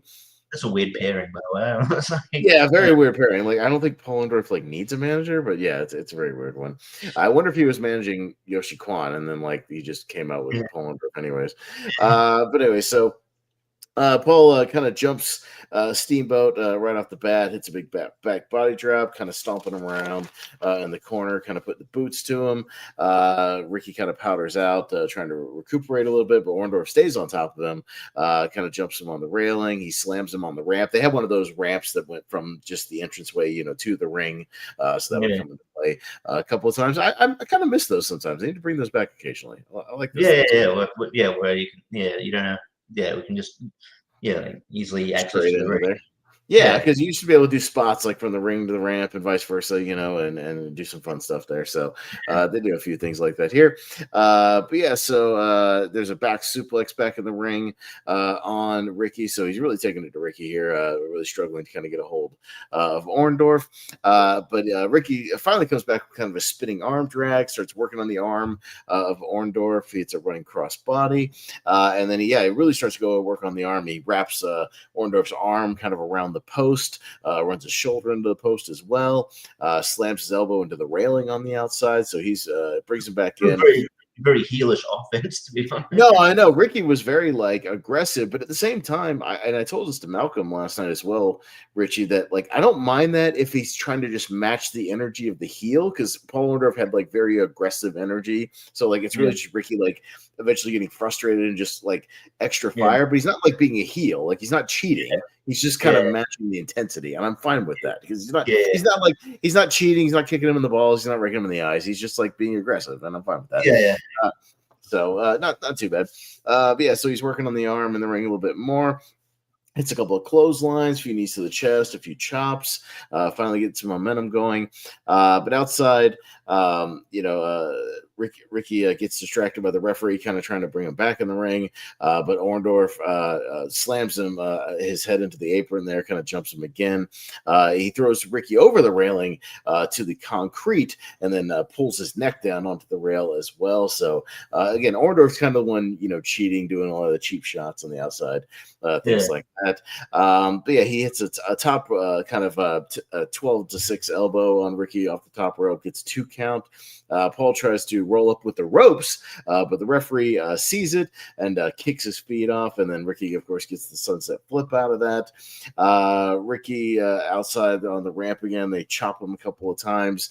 He did a spot where he does an atomic drop on the rampway, and of course Paul like sells by like jumping over the ropes, back into the ring, off the atomic drops. That's always fun. Orndorff was a good seller. I always kind of liked him. Thought he was just kind of an underrated dude. So yeah, back into the ring there. And then hits a big tomahawk chop to the head off the top rope, only gets 2 count. A couple of double arm Mongolian chops, a few more counter whips and head slams. Paul goes for a pile driver. He always had a good pile driver, but Ricky's able to counter into that kind of bridging up thing, that RVD and Jerry Lynn would do a lot too. Yeah, they did in this match. Look pretty good. And then but there's a couple of series of roll-ups and near falls, both guys kind of trading some quick pins. There's a belly-to-belly suplex. Ricky hits a flying crossbody, but the assassin starts to distract the referee, so there's a delayed 2 count there where Orndorff's able to kick out due to the distraction. And then Ricky hits a couple of big flying shoulder blocks and forearms, gets a 2 count as well, so trying to put away Orndorff here. And a bit of like, not a heelish move, but a bit of kind of a frustration. The referee's trying to kind of separate the two, and he sort of shoves the referee aside. And because of that, Orndorff's able to pull him over the top rope. So Ricky goes flying to the outside. And I tell you what, the assassin must be a fan back in 1993. He must have been admiring El Grande Americano, because he loads his mask up with some kind of foreign object, hits Ricky in the back of the head. He's a legend in Mexico, so legends. I was annoying the shit out of my girl this weekend with that. Because I pointed that out when we were watching that. She's like, no, damn it. So anyway, I troll her a lot with that. That's a lot of fun. So he hits him with kind of the loaded mask on the outside, rolls him back in, or doesn't roll him back in. Yeah, Ricky gets counted out here as the referee comes to, as he's not going to get back in the ring. So a count out victory for Mr. Wonderful Paul Orndorff. So again, kind of a cheap finish here, which we will not be the last time we have a shenanigan finish, one of many, because I think the opening match was pretty clean. There was like a schmaz at the end, but it was clean. There was a clean victory, and I think that's the only like clean match on the card for the rest of the show, because the rest of these have something going on or something shitty. But not a bad little work match. Again, I always like watching Ricky Steamboat. Orndorff's a good worker, so I mean it was good back and forth. Crowd wasn't as into it as I kind of thought they would be, but still a decent match, Richie. It come to effect throughout the show, but like I guess around this time that song "Whoop There It Is" came out. Yes, this was 1993. "Whoop There It Is" was like at the top of the charts because multiple times, especially when you get to Bagwell and Too Cold Scorpio, is the "Whoop There It Is" thing like in full effect. Yeah, with the crowd. Oh yeah, like it was like. Yeah, I don't know. I was just like, okay, I get it. It's a good song. But from that time period, you get over it now. But I mean, the match was good. Honestly, in terms, if I'm ranking like finishes compared to the other ones, it's not that as bad, as egregious as the other ones. We'll get to, but I still hate count out victories. But yeah, the well worked match, especially when you got like. Got the apron. He went like Ricky Steamboat went flying. I'm like, holy shit! Ricky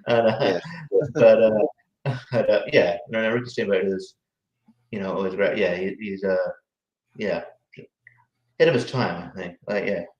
But also, one of my favorite wrestlers all the time. So yeah. No, I was telling my girl, I was like, because she loves Chris Jericho as well. I was like, he had a match with like Chris Jericho, like, 15 years or whatever after that, like, at Backlash, and kind of worked on WrestleMania too. And I was like, and dude was like in his late 50s at the time and still was awesome. It was great. Dude, great match. And people was like, wow, like it kind of shocked people, like, holy shit, it was amazing. Yeah. And then she loves CM Punk as well. So I pulled up the little clip of Ricky working over CM Punk in Ring of Honor as well when they had a little schmoz and he was hitting his thing. And yeah, he looked great. Again, awesome. Doesn't miss a beat. No, Steamboat's awesome. He's great. Yeah, we go on to our third match here, right into our third match for the World Television title. We got your challenger, Davey Boy Smith, the British Bulldog, taking on your champion, Lord Steven Regal, accompanied by Sir William, which is weird because it's Steven William Regal, but with Sir William, who Sir William, by the way, in no way a British man. That's Bill Dundee from Memphis Wrestling. So that's ridiculous. It seems like all the Memphis guys are like managers tonight. It's really weird. Yeah, Bill Dundee was like a rival of Jerry Lawler in the 80s for forever. But yeah, so Sir William. Okay, I wish I completely forgot about. Yeah, Steven Regal out there taking on the British Bulldog. So yeah, they both kind of trade some holds and counters, a lot of catch can stuff here. Davey's able to kind of flip out of a snapmare. Regal cartwheels out of a snapmare, but then gets monkey flipped on the way back. So some more snapmares and arm drags, another monkey flip, and there's a bow and arrow to William Regal. So yeah, Davey pulling out a few submissions here. Sir William kind of distracts to slow the momentum down a little bit. Regal starts going after the chest of Davey Boy, the very blown up steroided chest of Davey Boy. I should have had. Oh my god, he is massive. He's not as huge as he would become like that when we saw him at the that pay-per-view we saw when he just did a run-in, but he's still big. He's huge here. Yeah, and I told I told my girl about guys being on the gas. Yeah, and that's what we call it. Yeah, he is gassed up. This one for sure. My goodness. Yeah, he hits a couple of European uppercuts and some knees to the chest, kind of working over the midsection of Davey Boy here. Some elbows to the ribs. Davey tries a clothesline, tries to fire back, but he walks into a high knee to go back down again. Again, I should mention this match has a 15-minute time limit. That'll come into play a little bit later for these TV title matches. So Regal goes for some camel clutches, some almost like a Regal stretch kind of a little bit. He's just kind of stretching them out on the mat, adds a body scissors into it. But Davey tries to go for a body slam out of that, but Regal hits a little elbow to the gut to cut that off, puts him in a few more submissions here. Davey tries to pick him up and carry him on his shoulder again to get out of it, but Regal's able to get to the apron, kind of hang on to the ropes, hit some more clubs to the ribs, cut him off there.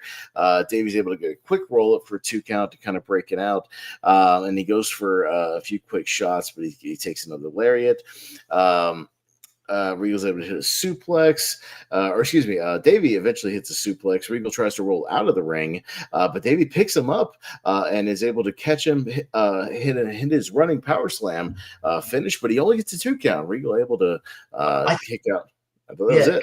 I thought that was weird. I think like the way that he looked at the referee, I thought it was almost like there was some weird miscommunication there. Like I don't think he was. I think there was a timing miscommunication on the 15-minute thing because it seems like what the finish might have been is he hits the running power slam and then the bell rings during that count because there's a little bit of an awkward moment there. There's a little bit of an awkward moment because they stopped that. Davey then picks him up and hits a really nice pile driver, like a really smooth, pretty great looking pile driver on Regal as Gary Michael Pettis counted down, 10, 9, 8. So eventually he does get on top for a pinfall, but of course, as Randy Anderson is counting, he gets 1, 2, and the bell rings for the time limit right before he can get the 3 count off the pile driver. It is a time limit draw, and because of that, Steven Regal retains the title on the draw on the count there. So, but again. Decent match. I like seeing Regal kind of beat people up and stretch people. He did beat the hell out of Davey on a couple of those shots. He was being pretty stiff with him, as he usually was. And the last 2 minutes or so was exciting as Davey was trying to get that pin with the power slams and the pile drivers and all whatnot. So again, not a bad match. I don't mind the time limit draw sort of thing because Regal would do this a couple more times. He did it at Starrcade as well. He fought Ricky Steamboat, and they also went to a time limit draw. So it seems like his gimmick is to just survive the 15 minutes essentially and retain the title.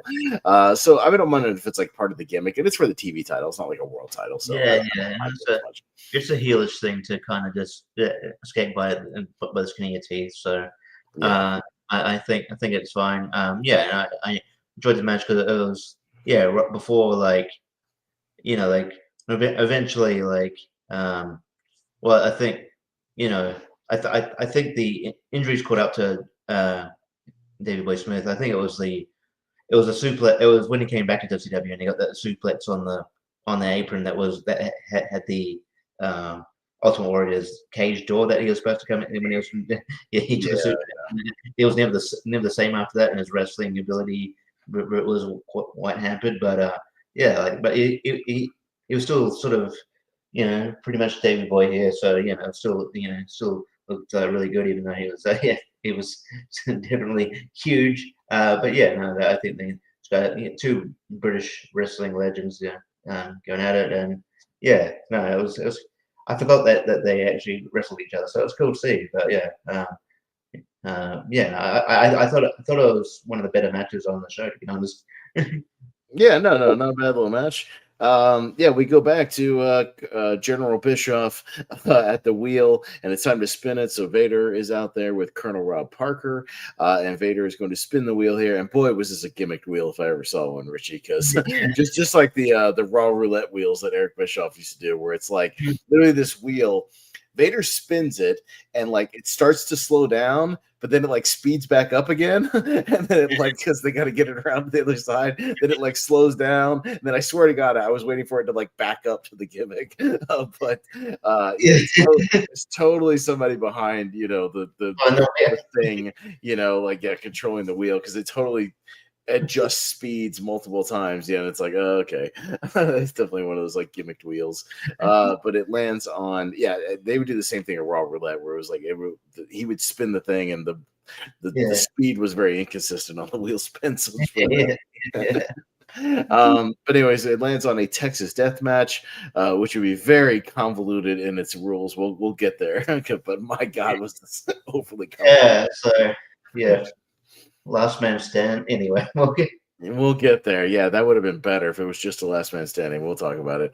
But yeah, anyways, a Texas death match will be your stipulation for the main event of Cactus Jack and Vader, which we'll get to later. But your fourth match for the United States title, we got your champion Dustin Rhodes taking on stunning Steve Austin. So yeah, this is early, pre-beer swilling Steve Austin here. And I mentioned to Jacob when he got here, Richie, that Dustin, when he came out, maybe it was just me, he had that white and blue robe on, and he had like this blonde hair. I swear he looked like Cody. He looked a lot like Cody. Yeah, he definitely looks like a lot like Cody here. Did you notice? I don't know if you noticed. I went back and watched because I did. I watched like Wrestling with the Regrets few, and that he said talking about the Shockmaster and how the vignettes of Shockmaster, and there's one vignette where he's playing where Shockmaster's like playing with kids. One of those kids is Cody. I thought he definitely he was definitely Cody. Yeah, he looks like Cody. And still wrestling to this day. That's great. Yeah, no, if we did guess the wrestler, it would be this wrestler is still active. Yes, because he is very much so. He's the current United States champion here, taking on Stunning Steve. I wrote he looks like Cody with the robe and the blonde hair. I was like, dude, he looks exactly like him. I was like, right. But anyways, Dustin slaps Steve right out of the thing, and there's a couple of things where Dustin here in the beginning is kind of getting the better of Steve. Steve keeps powdering out to the outside, kind of not wanting to trade shots with Dustin, who's kind of bigger than him and a little bit better brawler here. He goes for a Boston Crab, Steve goes for a Boston Crab, but he gets flipped out by Dustin. So Steve kind of rams his head into the corner a couple of times. There's some headbutts, some right hands, kind of working over in the corner. But there's a whip, but Dustin's able to fire back with a big drop kick. And Steve, tries to fight back with some slugging shots, some chops. So kind of a lot of sort of brawling, just kind of back and forth in the beginning here. But eventually Dustin whips him over the top rope, and Steve starts selling his knee. So maybe landing awkwardly on his knee on the outside. Dustin starts attacking the knee, puts some submissions on them. Steve tries to fight back and run Dustin's head into the buckle and reverse momentum. And he eventually does. He drops a big knee onto Dustin's head, kind of does the thing where he pulls down the padding, and starts dropping the knees on there.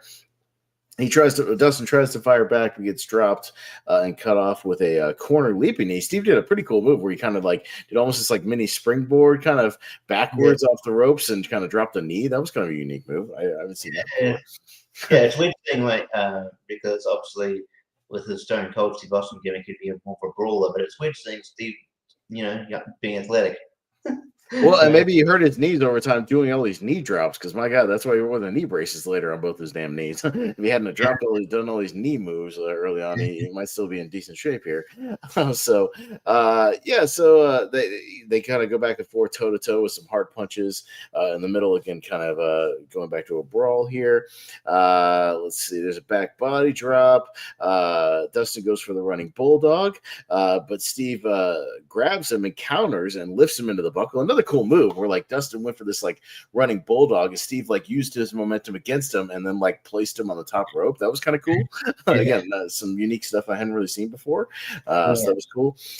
He hits some elbows to him. Dustin's kind of in a tree of woe. He gets some kicks to the chest, almost kind of stomping a mud hole in him while he's upside down. Dustin eventually gets a roll up for a 2 and a cradle for 2, trying to get the quick wins after taking the beating here. Steve gets a roll up for 2 as well. He does a spine buster to Dustin and puts his foot on the ropes, trying to get the 3 count. And he does get a 3 count, but then, of course, Nick Patrick, being the terrible referee that he is, didn't see it the first time. But Steve thinks he's won. and Jesse Ventura, the voice of reason, said, "Well, why did he count to 3?" I'm like, "Yeah, exactly." He's like, he counted to 3. You counted to damn 3. The match is over. If you thought he cheated, then why did you count the 3 count? If you either saw it or you didn't. Yes, Jesse Ventura is kind of the voice of reason on the show. He's telling the truth for most of this show, so give him credit. But yeah, so as Steve is looking for the belt on the outside, he thinks he's won the match. He wants the belt. Nick Patrick restarts the match, and out of nowhere, Dustin rolls him up out of the ropes there and gets the actual 3 count. And it was a pretty quick one too. But Steve then grabs the belt and attacks Dustin with it, kind of laying him out, and he steals the belt. Runs away. So again, kind of more shenanigans, another weird finish. I don't know why Dustin couldn't just won outright, but okay. Yeah. What'd you think of this one? I thought it was a decent match. Interesting to see Steve, running all over the place, and he was pretty mobile here. But again, 2 capable wrestlers having a pretty good match that was marred by a weird finish. So the story of the show. Pretty decent match. Steve Austin was always good worker, and Dustin Rhodes was a great worker. This was he was pretty. Austin was obviously pretty much a heel. He hadn't fully broken up with Hollywood Blondes yet. That was coming. It was it was a good match up until the finish, because it's if it's an easy move, easy spot to do. You count the 2. You spot the person's feet on the ropes. You go, "Hey, your feet are on the ropes," and then the person argues with the ref, and then Dustin comes up from behind. And then Dustin come up behind him and just rolls him up. It's not a hard finish to do. Yeah. Why did you? I know you had to complicate it by counting 3, which makes you look like an idiot, because you're like, "Well, why did you? If you knew he was cheating, you counted the 3 anyway, so you kind of screwed him over." Yeah, Steve was screwed. Yeah, because he counted to 3. He's like, "Yeah, I won. You counted 3. I win." But not bad overall. Again, just a wonky finish. We'll keep the going, because again, not a lot of backstage segments, so I'll give him credit for that. Not a lot of goofy stuff, in between. It's mostly the wrestling. But we've got our tag team title match of the evening. We've got your challengers of the Nasty Boys, Brian Knobbs and Jerry Sags, being accompanied by Missy Hyatt, taking on the team of Marcus Bagwell and 2 Cold Scorpio, the newly crowned champions, because as we see in a quick video. They won it on WCW Saturday Night from the Nasty Boys. So they were able to get a surprise victory on Saturday night. So they're the new champions going into the show here tonight. And they're managed by Teddy Long, by the way, with his do-rag. So She might be introduced as their escort. I mean, she was basically wearing a bra with like a top over it. That was weird. Yeah. And they commented she's got a haircut. She kind of cut her hair really short for this one. So she's out there with the Nasty Boys. Yeah, this is where you get a lot of the "hoop there it is" chants for this one for Too Cold and Marcus Bagwell. And for anyone who doesn't know Bagwell, yes, this is Buff Bagwell, pre-Buff Bagwell when he was just Marcus Bagwell, and he's only about 2-3 years in. I'll give him credit. He's a good worker for only being about 2-3 years, in. He's very good. And Too Cold's always great. I always enjoy watching Too Cold Scorpio, one of the great unsung, underrated wrestlers of all time. Really, really good. Unfortunately, even though they worked well, apparently they didn't like each other. Oh yeah, no, that's unfortunate because they make a good tag team here, and the crowd's into them. Crowd again, they were kind of lukewarm for the last couple of matches. They get really into this one. They're really into Too Cold and Bagwell as a tag team. So yeah, this one had some good heat. It was good. But anyways, the faces kind of jump the Nasty Boys right out of there. Bagwell does a spot where Missy's up on the apron. He gives her a kiss, of course, the classic thing. And she's, oh my God. She's saying this as she kissed Marcus Bagwell and then runs over to Jerry Sags and Brian Knobbs and they're missing teeth. You know what I mean? Like that seems a little backwards. But okay. Oh my God. No, I prefer the guys, the overweight guys with the mullets and the missing teeth. Okay. Yeah. For the guys that look like I made this observation when I looked at it. They look like lesbian aunties. Like your lesbian aunt that comes to Thanksgiving. It's weird. So, but again, here in the early '90s, I thought they were a pretty good tag team. They're at least kind of old school, and they work pretty well. So I'll give them credit where credit's due. They usually had decent matches. Sags in there with Bagwell. Sags drops a couple of knees, tags in Brian Knobbs. Bagwell fights back though and hits a double drop kick on both the guys. They hit a couple of clotheslines to the outside. Too Cold hits a big plancha as he jumps over Bagwell, kind of leapfrogs him and hits a plancha on the outside. So getting the crowd going here. Crowd is pretty hot at this point into these guys. Back inside, there's a drop toe hold. Too Cold Scorpio hits a big splash. And then a roll for a 2 count. Again, hitting some nice tag team moves here. Bagwell tags in. They both hit a double shoulder tackle for a 2 count. They're kind of tagging quick back and forth here. Kind of some double hip tosses, double elbow drops. So Sags is struggling here, but he eventually gets hit with a springboard clothesliner drop kick as well. They're working on his arm. Bagwell tags in. Knobbs comes back in. But they eventually hit a really kind of ugly looking stun gun to Bagwell. That he kind of eventually falls over the top rope after the stun gun. I don't think it went quite like they wanted it to, but they got the idea. But it kind of stops the momentum there. And then as she's on the outside, what? It's funny they botched a stun gun right after Steve Austin. Yeah, no, that's what I mean. Yeah, right after Steve Austin's in there and doesn't hit his. Bagwell's on the outside, and Missy comes over and slaps the ever-loving piss out of him. Oh my God, was this a loud slap? Did you hear this one? It sounded like a shotgun blast. She slapped the shit out of him. It's like, what, bam! She laid this one in. She slaps him. They hit a back suplex onto the floor. So Bagwell's struggling here. They put some heat on Bagwell for a little bit. Inside the ring, they're kind of working over his back. Obviously, they're working him over in the corner a little bit. Saxon hits a lariat. They put on a bear hug for a little bit, trying to get the submission here. But eventually, he fights out and gets a big body slam. He tags Too Cold, but of course, they do the spot where the referee didn't see the tag, so he puts Too Cold back out on the apron. But eventually, he's still able to fire up and does eventually get the tag to Too Cold Scorpio. Crowd's big into it. He hits a big spinning wheel kick, hits a drop kick, back heel kick, and then hits a top rope moonsault for a 2, or hits one of those moonsaults to a standing Knobbs, but only gets a 2 count there. Teddy and Missy eventually get up on the apron. There's kind of a back and forth schmoz. Missy gets a double noggin knocker as she hits, I believe, Jerry Sags kind of out there, and Teddy's out there. As this is happening, happening in the background.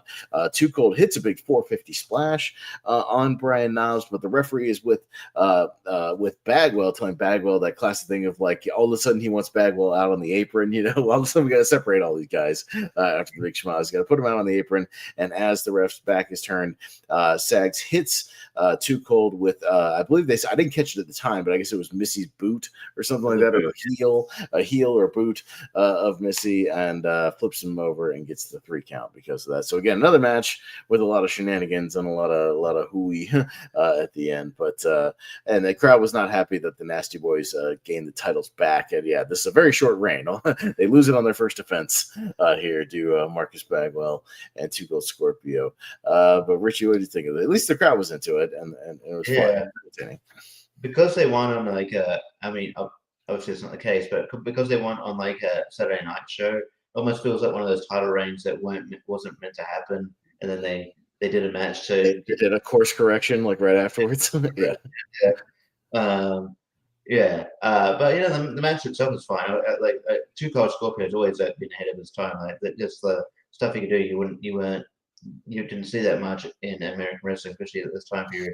The dude is athletic as hell, and he's still like wrestling on and off. He had GCW matches, so the dude is amazing. I feel like he probably deserved more than what he was pushed. What he's pushed as, but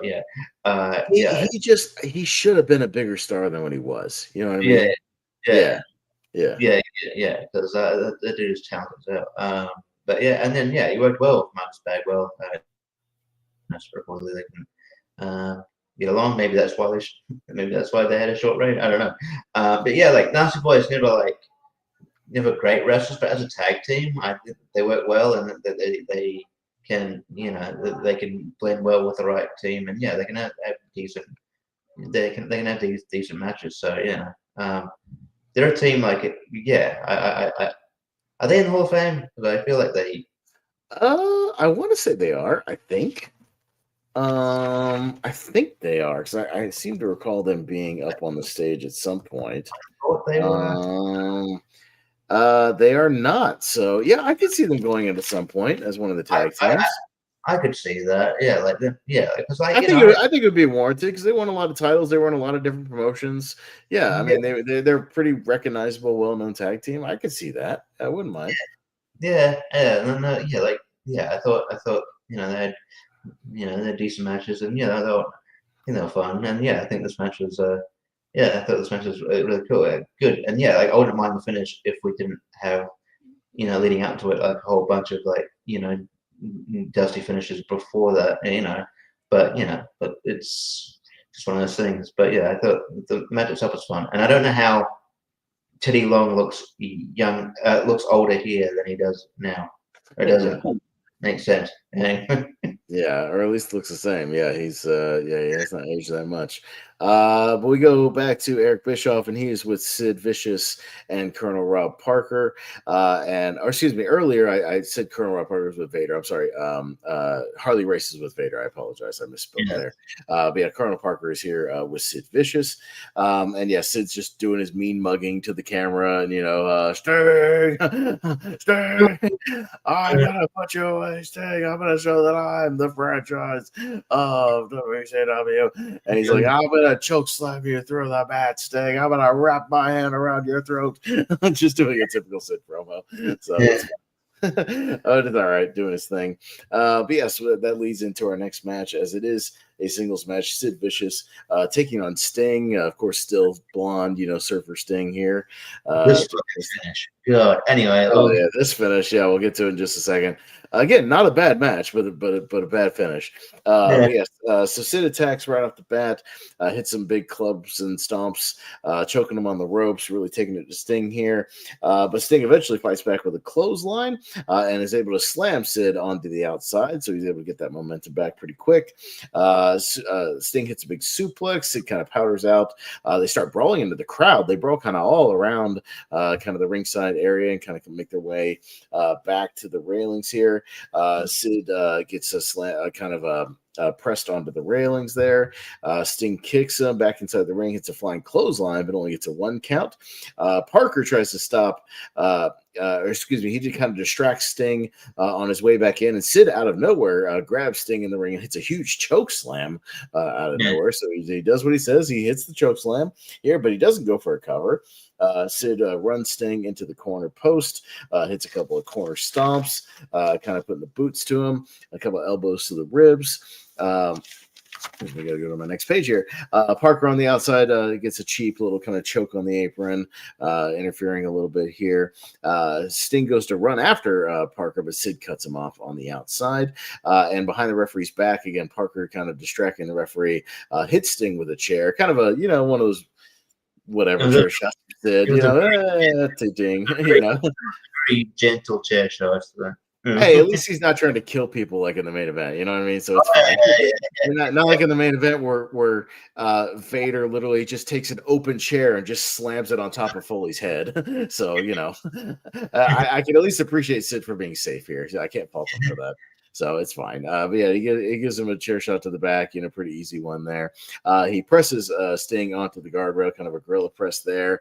And then back inside, he hits a big power slam for a 2 count, puts him in a bear hug, but Sting's able to kind of fight his way out of that. And he slams Sid's head into the mat repeatedly over and over again. Crowd's getting rallying behind him. He hits the kind of a falling bulldog here, and then hits 2 stinger splashes in a row. Stinger splash in one corner, stinger splash in an open corner. Colonel Parker's up on the apron, but he kind of stinger splashes Parker as well to knock him off the apron. And then back up, Sting goes for an Irish whip, and accidentally he grabs Sid's foot and trips him, which is accidentally, and then is accidentally holding on to Sid's foot as he's getting pinned, and he doesn't notice that he's got Sid's foot. It's weird. He's like not even looking. He's just holding the leg there.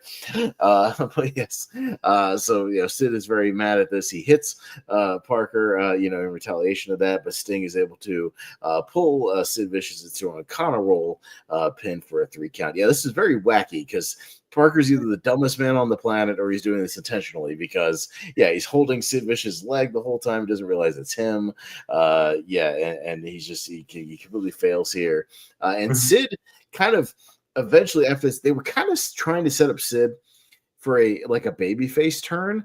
But they retconned this completely in the next month or two, Richie, because he was supposed to be the one to challenge Vader for the title at Starrcade, and they abandoned that completely. I think they knew that was not going to be good. Was that? Ric Flair. Flair eventually challenges Vader at Starrcade. Yeah. So I think they went with the more reliable Flair, and realized that maybe Sid cannot hold a candle to that. So and just Sid works better as a heel most of the time, anyways. Because he's so massive. That's just more style. Weird finish. But again, not a bad match. Sting, I thought Sid looked okay here. When he's in there with a decent worker, he looks okay when they kind of play to his strengths, just hitting big moves and stuff. But what'd you think? Yeah, I just don't understand. Parker makes it. He just looks like a dumbass. Like even if you weren't looking, could you not feel like, oh, this foot's big, this foot's really big. It seems a bit it seems huge. I'm a bit of check what's going on. At no point did you go, oh, I'm gonna just turn back a little bit just to see what's going on. No.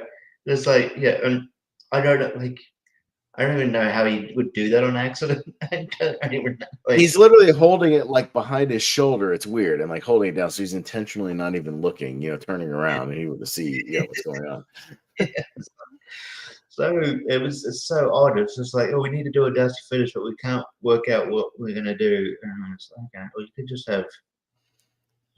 I know this is a weird concept. You could have Sting win clean. It's fine. Well, even then, if you have to have the interference, which is fine, you could have something where Sid still accidentally hits Parker off the apron. We've seen that finish a million times, and then Sting just pulls him into the roll up. You know what I mean? Off the. Maybe Parker is maybe trying to pull the rope down for Sting, but Sting whips him, and there's a clash, and then the roll. We've seen that finish a million times. It's very basic, but at least that would be basically the same thing and still get over, without being overly complicated. So again, it's just make it so complicated and makes it seem like the people watching it dumb. Like oh yeah, that's what. And then I feel bad for the announcers trying to explain this. They're trying to explain what happened, and you could tell by the end of the show when Tony's like trying to do the wrap ups. Jesse Ventura has this look on his face, just like, these finishes tonight, bro. Like, oh my god, especially after the finish of the main, he's just like. He doesn't have his hands up. You can tell he's just kind of leaning back, like, like he doesn't like it. So we'll get there. These final two finishes are not great either. We'll get into it here. But yeah, your next matchup with Terry Taylor as your special enforcer on the outside. You got Ric Flair challenging Rick Rude for the international heavyweight title. I forgot that they did this like dual world title thing around this time. This was around the time where like NWA, and like it was NWA and WCW, like the NWA was not really so they still had the end of like Ric Flair took the NWA belt when he went to WWE. Yes, yeah, but then he that didn't last long, so he came back with the NWA title. So now they got two belts. So Rick Rude has the big gold belt, the one that's like the big WCW title, the big gold belt, and Vader has the NWA title, right now. So it's weird. And throughout the show, they couldn't work out. They couldn't decide whether it was going to be a championship match or not. And then last minute, like, it's going to be a championship. It's going to be a championship match. We recognize it as a championship match because it was just like going to be. It was advertised for the belt, and now it's like, oh no, it's a world championship. So I guess it's Rick Rude, former world champ. I don't know. Rick Rude, former world. Yeah, if you look it up, he's not really recognized as like a world champion, even though he had the big gold belt here. So I don't know. It's weird. So I'm not quite sure.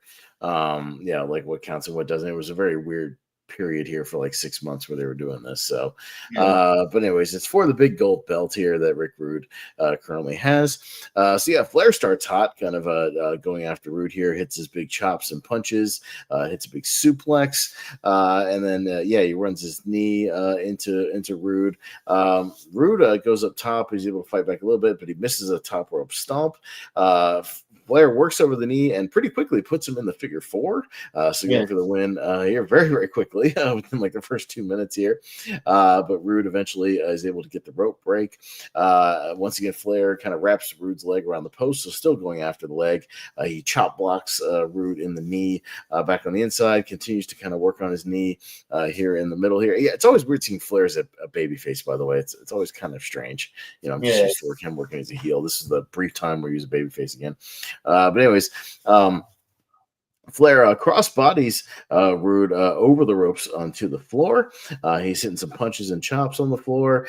Flair goes up top and successfully hits like a top rope axe handle to Rude on the outside. So, he was successful in that attempt there. But he tries to go up top again, this time on the inside, but Rude's able to counter with a shot to the gut. Rude then slams Rick hard into the railing on the outside. Back in the ring, there's a backbreaker for a 2 count. Rude puts him in a camel clutch. It's a top rope form for a 2 count, another suplex for a 2 count, and then some other couple of moves. I forget what it was for a 2 count as well, but kind of putting the beating on Flair here. A couple of bear hugs. He bear hugs like a pin attempt for a couple of 2s. Flair fights back and out of nowhere hits Rick Rude's Rude Awakening, the neck breaker. I don't know where. So he's able to hit that. So the crowd kind of popped for the Rude Awakening there.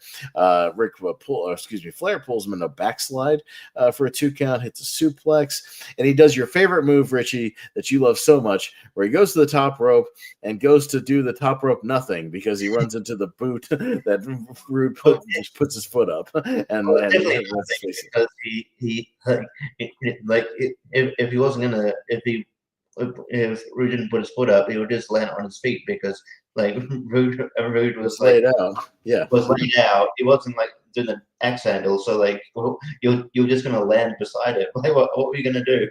I know. I hate that move as well. It always looks so stupid. He hits the top rope nothing and runs into the boot there.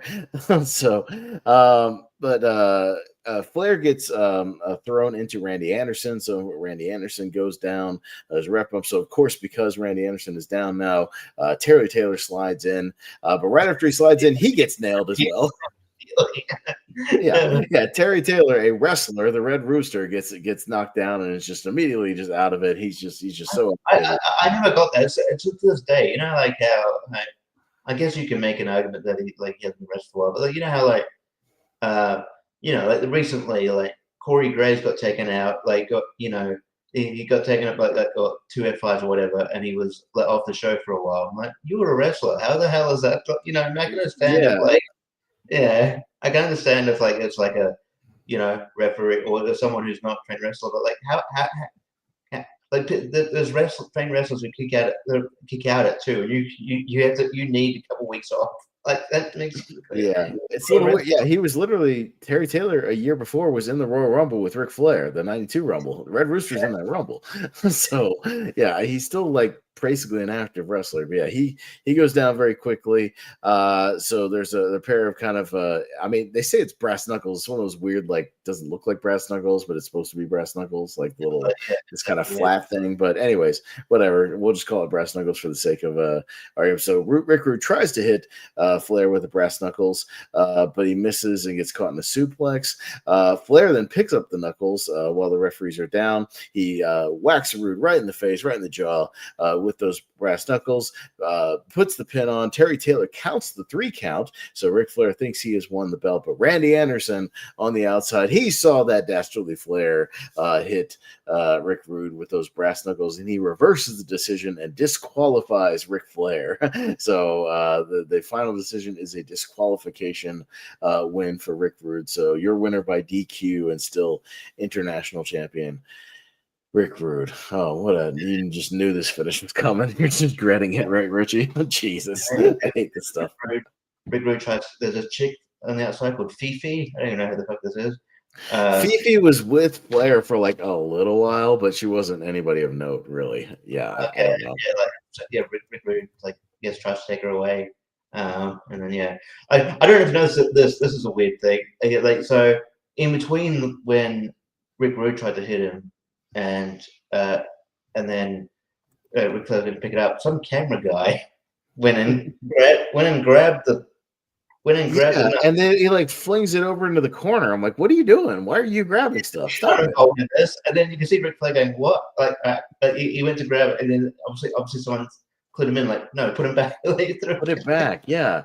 Well, that's the thing is, as a referee, so I've had to do things sometimes where, we always had somebody that would come and get if somebody had a jacket or something or a gimmick, they put it in the corner, somebody would come grab it, and take it to the back, for the guys, part of their outfit or whatever.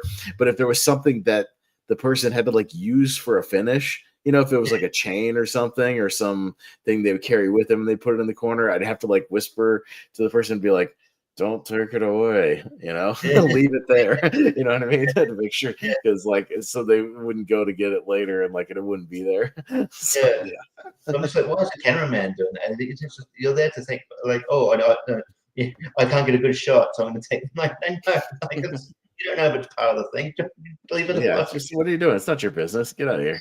So, that was very good. Match was okay. It was every Ric Flair match you've ever seen, basically, but it was all right. Yeah. They went well together. Rick Rude was great. I think he should have probably had he's one of the better wrestlers not to win not recognized as a world champion. And I think he could have had a decent run. I'm always entertained by him, and it was a fun match, but it was not anything blow away. And the finish kind of marred that a little bit, and it is it is what it is. But it's not always going to be a bad match, but they have to do. I feel like it's like TNA. It's TNA can have great matches, but then they have to get their own way with their booking sometimes. Yes. Well, speaking of that, let's get to our main event. A match that I'll just say on the outset, this match rules except for the finish. So, this match rules, and then they flush it away at the finish. Because I've seen this match before. This match was on one of Foley's DVDs. I think it was on the Our Docs of Cheap Pops, or no, it was on the Cactus's Most Wanted thing or whatever, that DVD. greatest hits and misses or whatever it is. Yeah, whatever it was called. Yeah, this match was on there, I think. So I've seen this one a couple of times, but it had been a minute. So I remembered a lot of this match. But yeah, this is a Texas Death Match. Cactus Jack taking on Vader. The rules of this Texas Death Match: falls don't count, but you have to get a fall to start the count. What? Yeah. So immediately on the outside, I'm already confused, and so is the audience. So like, remember there was like a last man. I think it was last man standing match. It was like at WrestleMania between like Macho Man and Crush. I think it was a very similar where they had to like do a pinfall, but then it was like also like last man standing, sort of like similar to that. But it's weird. So yeah, like you have to do the falls don't count on its own. I guess what they're saying. So like you have to do it on the outside, but then they get like a 30-second rest period. But the way the announcer was describing it didn't make sense because it didn't actually make. It wasn't the ideal match. Because you get a 30-second rest period and then the match will continue. But no, you get a 30-second rest period and then if you can't make the 10 count, then the match is over. So really, they get a 40-second rest period. Yeah, it's bizarre because I remember Cactus did a similar match with Sandman, the one that they did put on one of the DVDs that he hated. He even commented on the DVD that he didn't like the match because Sandman was like knocked out for most of the match and just kind of on autopilot. But at least in that one, the idea was it was it was like a Texas Death Match, but you got the pin, but then there was an immediate 10 count, which that makes a little more sense at least. Like at least it's immediate. But yeah, like theoretically, this guy, you have 40 seconds to recover. That's a long time in wrestling. That's a long time. Like most wrestlers would be able to recover in 40 seconds, Like, so yeah, it's stupid. And also the way they did it here is that Gary Michael Capetta is on the microphone, right? So somebody gets the pin and they say, like, there's the fall, the 30-minute rest period begins, and then you start being like 10, 9, and so the crowd would think like that's the 10 count, even though it wasn't. So then they'd be like, the rest period is over, the match continues. But they'd be like, wait a minute, continues? Okay, now he's got to. I think that confused the shit out of the crowd. What the fuck's going on. Yeah, start the count when they're doing the last dance. No one cares to count down on a rest period. Like, the rest period is like count down when he's in danger of losing the match. But yeah, you could have easily just do a last man standing match. It would have been more dramatic if you did just the typical somebody gets laid out, hey, or count them out, ref, or 1, the typical 2, whatever. Either that or just do a street fight. Like I just don't understand. Like it's just weird. It's complicated for complicated sake. But anyways, so Cactus Jack and Vader. So despite all that, these guys immediately start brawling on the rampway, and it gets there. Vader accidentally punches the ring post, so Cactus is able to avoid those shots there. But Jack is able to clothesline Vader. Vader clubs him back, and these guys always beat the shit out of each other. Vader would beat the fuck out of Mick Foley in these matches. Yeah, this was just before they had that match where Cactus lost his ear. Yeah, and one of the other matches on like Saturday night, he got like power bombed on the concrete, like it's brutal. Yeah, these guys just had absolutely brutal matches, against each other. So really bad. The Cactus Jack bites him. He's biting him on the forehead. He grabs a chair and hits a chair shot right to Vader's head. Again, they traded back and forth in this one. They're not afraid to do that. But inside the ring, Vader hits a big lariat to cut off Cactus. Vader does the thing where he puts Jack in the corner and just wails on him. Does his corner like. I think he busted open Foley for real in this part because his eyebrow is like busted open for the rest of the match, like legit. The hard way. It looks pretty nasty. So he busted him open the hard way here. So they're out on the rampway. He is able to suplex Vader from the ring onto the rampway. Jack's bleeding all over the place from that eyebrow. He's able to back suplex Vader on the rampway. Race tries to use a chair, but Jack cuts him off and steals the chair. He then hits the chair to Vader's back. And then they fall and kind of go into like there's this kind of grave sort of piece of the set, the rampway. Yeah, one says dead. And then the other, there's a grave that says Elvis lives. Yeah, right. So they're kind of down in there, just kind of back and forthing a little bit. It's hard to see. There's like some fog and stuff like that. They get out of there. This is, of course, where Vader definitely bladed himself because he just comes out bleeding for really no apparent reason. So yeah, he comes out. So just to get both guys bleeding here. They come out of there. Cactus Jack is a running lariat and gets a pinfall. So the referee, again, it's that weird, like the rest period, and the ref starts the 10 count. But of course, Vader gets up because, it's been like 40 seconds. Why wouldn't he? But out of nowhere, Vader's on the outside on the floor, and Cactus does the running cactus elbow off the rampway onto the floor. That must have sucked. Doing that on the concrete, as Foley was talking about. But he gets another fall. So the countdown is again, but Vader's able to get up in time. They've got a table inside the ring, which was kind of rare for this time. You didn't see a lot of like table uses in WCW in like 1993. So I think the crowd got kind of excited here because there was a table in the ring. It wasn't as common as it was now. But Vader gets whipped into the leaning table, but it doesn't break. He just kind of gets whipped into it. But he only gets a 2 count on the attempted fall there. Jack tries the apron sunset flip, but Vader drops to his ass to try to drop on him, but he misses out on the floor. There's a front suplex to Vader on the railing. These guys are kind of brawling right near the railings on the outside. Vader brutally just kind of dumps Cactus over the railing onto the floor. He's a thud as well. Gross. Oh yeah, he just dumps him and just thuds right on the floor. It's gross. And then this is when Vader has like an open steel chair, like it's not even folded. He just takes the open one, just clocks him on top of the head. I was just like, oh my god. Clocks him on top of that. Very, very brutal. Inside the ring, Vader goes up top and hits the moonsault, which was always impressive for the big man. So he hits the big moonsault and gets a 3 count on Cactus, but Jack is able to get up before the final 10 count. This is the most brutal spot that I remember of this match, and the sound of this one, Richie, when Vader is on the rampway on the outside, Cactus Jack piggybacks on his back, and Vader just dumps him and plows right into the rampway, and you hear the loudest just thud, just boom. It is gross. Gasping out of you. You just hear, it is brutal. He just straight dumps him. The velocity on the way he dumps him is just brutal.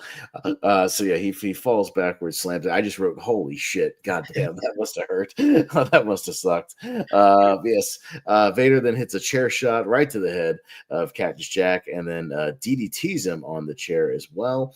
But Jack is able to eventually get back up and DDTs Vader on the chair. And this is where things get really screwy, because he DDTs Vader on the chair. I think he pins him. So there's a count, I think. Yeah. So there's a rest period. Then they start counting, but Harley Race has a taser, and he's like doing the clicking thing for most of the match. He's clicking the taser. The announcers have no idea what it is. It's like, it's a point. Click. It's a taser. No, it's a taser. No, it's a clear taser. The click, that sort of thing. And he clearly, Harley Race clicks it and then stops and then jabs, Cactus with it, because it's not making the noise when he jabs him. But he jabs him in the leg, and then Vader gets up from the own count that he was against him. So he wins? He went if that was against him, shouldn't you should the match continue? Shouldn't you, or if he's down, shouldn't you pin that, then pin Cactus Jack and then restart, then count? Yeah, it doesn't make sense, because I could have sworn Cactus pinned Vader, so the count was against Vader, right? Like the final 10 count. Yeah. Vader gets up, so if he got up, okay, then the match should have kept going. But because Foley didn't answer Vader's count, Vader wins? What? Vader should have got up, taken advantage, pinned Cactus, and then if he was not, if the finish was he doesn't get up from it, then he shouldn't have got up from it. The finish was stupid. The crowd was completely confused. It deflated the crowd. They had no idea what was happening. They didn't understand. They just announced that it's the finish of the match. I don't get it. It was a bad finish. If you wanted to do something believable, hell, man, if he had pinned him after that damn piggyback spot, like I would have bought it. You know what I mean? Like if he didn't get it from that, the sound that made, holy cow, I would have bought that hook, line, and sinker. But yeah, so and it's weird because then Caddyshack immediately gets up and double arm DDTs Harley Race on the rampway. Vader kind of runs away, and that's sort of just the end of the show. It's well, they cut back to Tony and Jesse, and you can tell Jesse's kind of leaning back in his chair, and you can tell Tony's like, "Yeah, what a Halloween Havoc we had here, huh, Jesse? What a great show." And Jesse's like, "Yeah, pretty good." Yeah, cool. Yeah, cool. You tell he wanted to be like, that finish sucked ass. That was terrible. So, I'm getting paid. I'm glad I'm getting paid for this. Yeah. He's like, you guys need to give me another raise. But anyways, yeah. Again, the match is like fun when they're just doing their stuff. You know what I mean? And just beating the ever-living shit out of each other. But like, yeah, this needed either some simpler rules or something, or just let them have like a street fight. You know what I mean? Have a winner. Foley lost all the time. It wasn't that big a deal. You could have had just Vader just beat him. Like, it wouldn't be that big a deal. Especially if he did something as brutal as like the ramp spot. I'd have bought it. That's fine. Yeah, holy shit, he didn't get back up for that. That's fine. So yeah. Because they made a point of saying this is not a title match. So yeah, and why wouldn't? And they say Cactus wanted it that way. What? Why wouldn't you want the title? Why doesn't he want the champion? Yeah, you could get your revenge on Vader and still get the title. That's weird. Wouldn't that be the ultimate revenge? Is you beat him and take his title? I don't know. It's weird.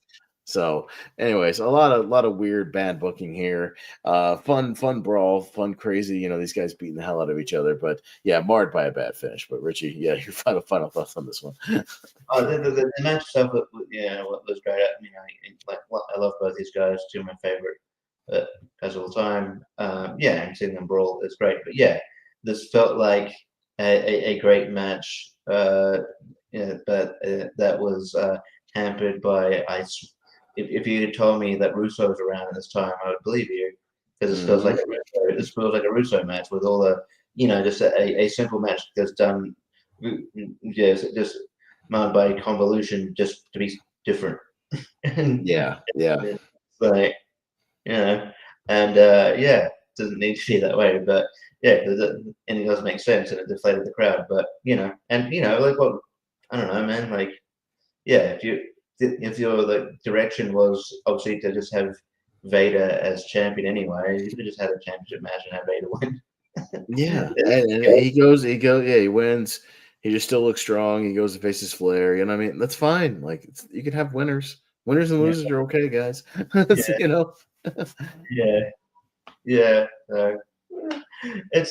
I think the whole show's that sort of the vibe is like, it's actually. There's some good matches on the show, but it stops them being great because of the finish. But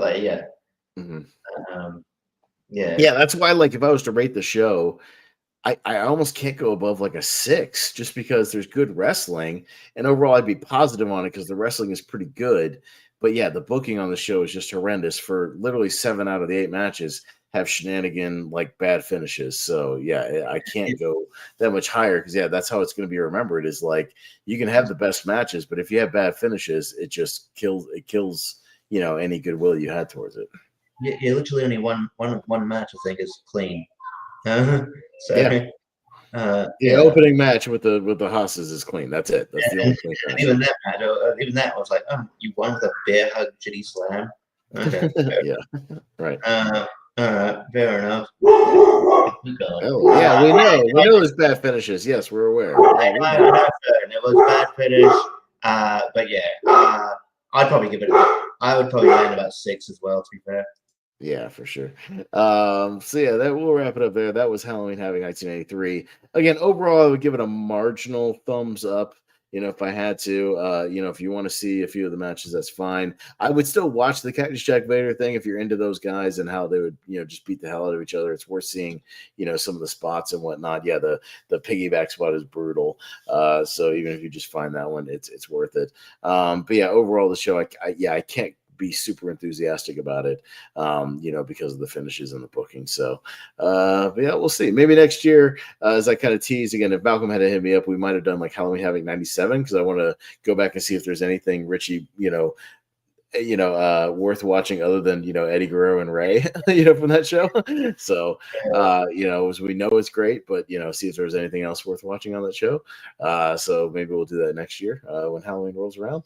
But yeah, so I guess before looking forward, we sort of might have, might look into maybe doing the Survivor Series retro thing, because that's coming up.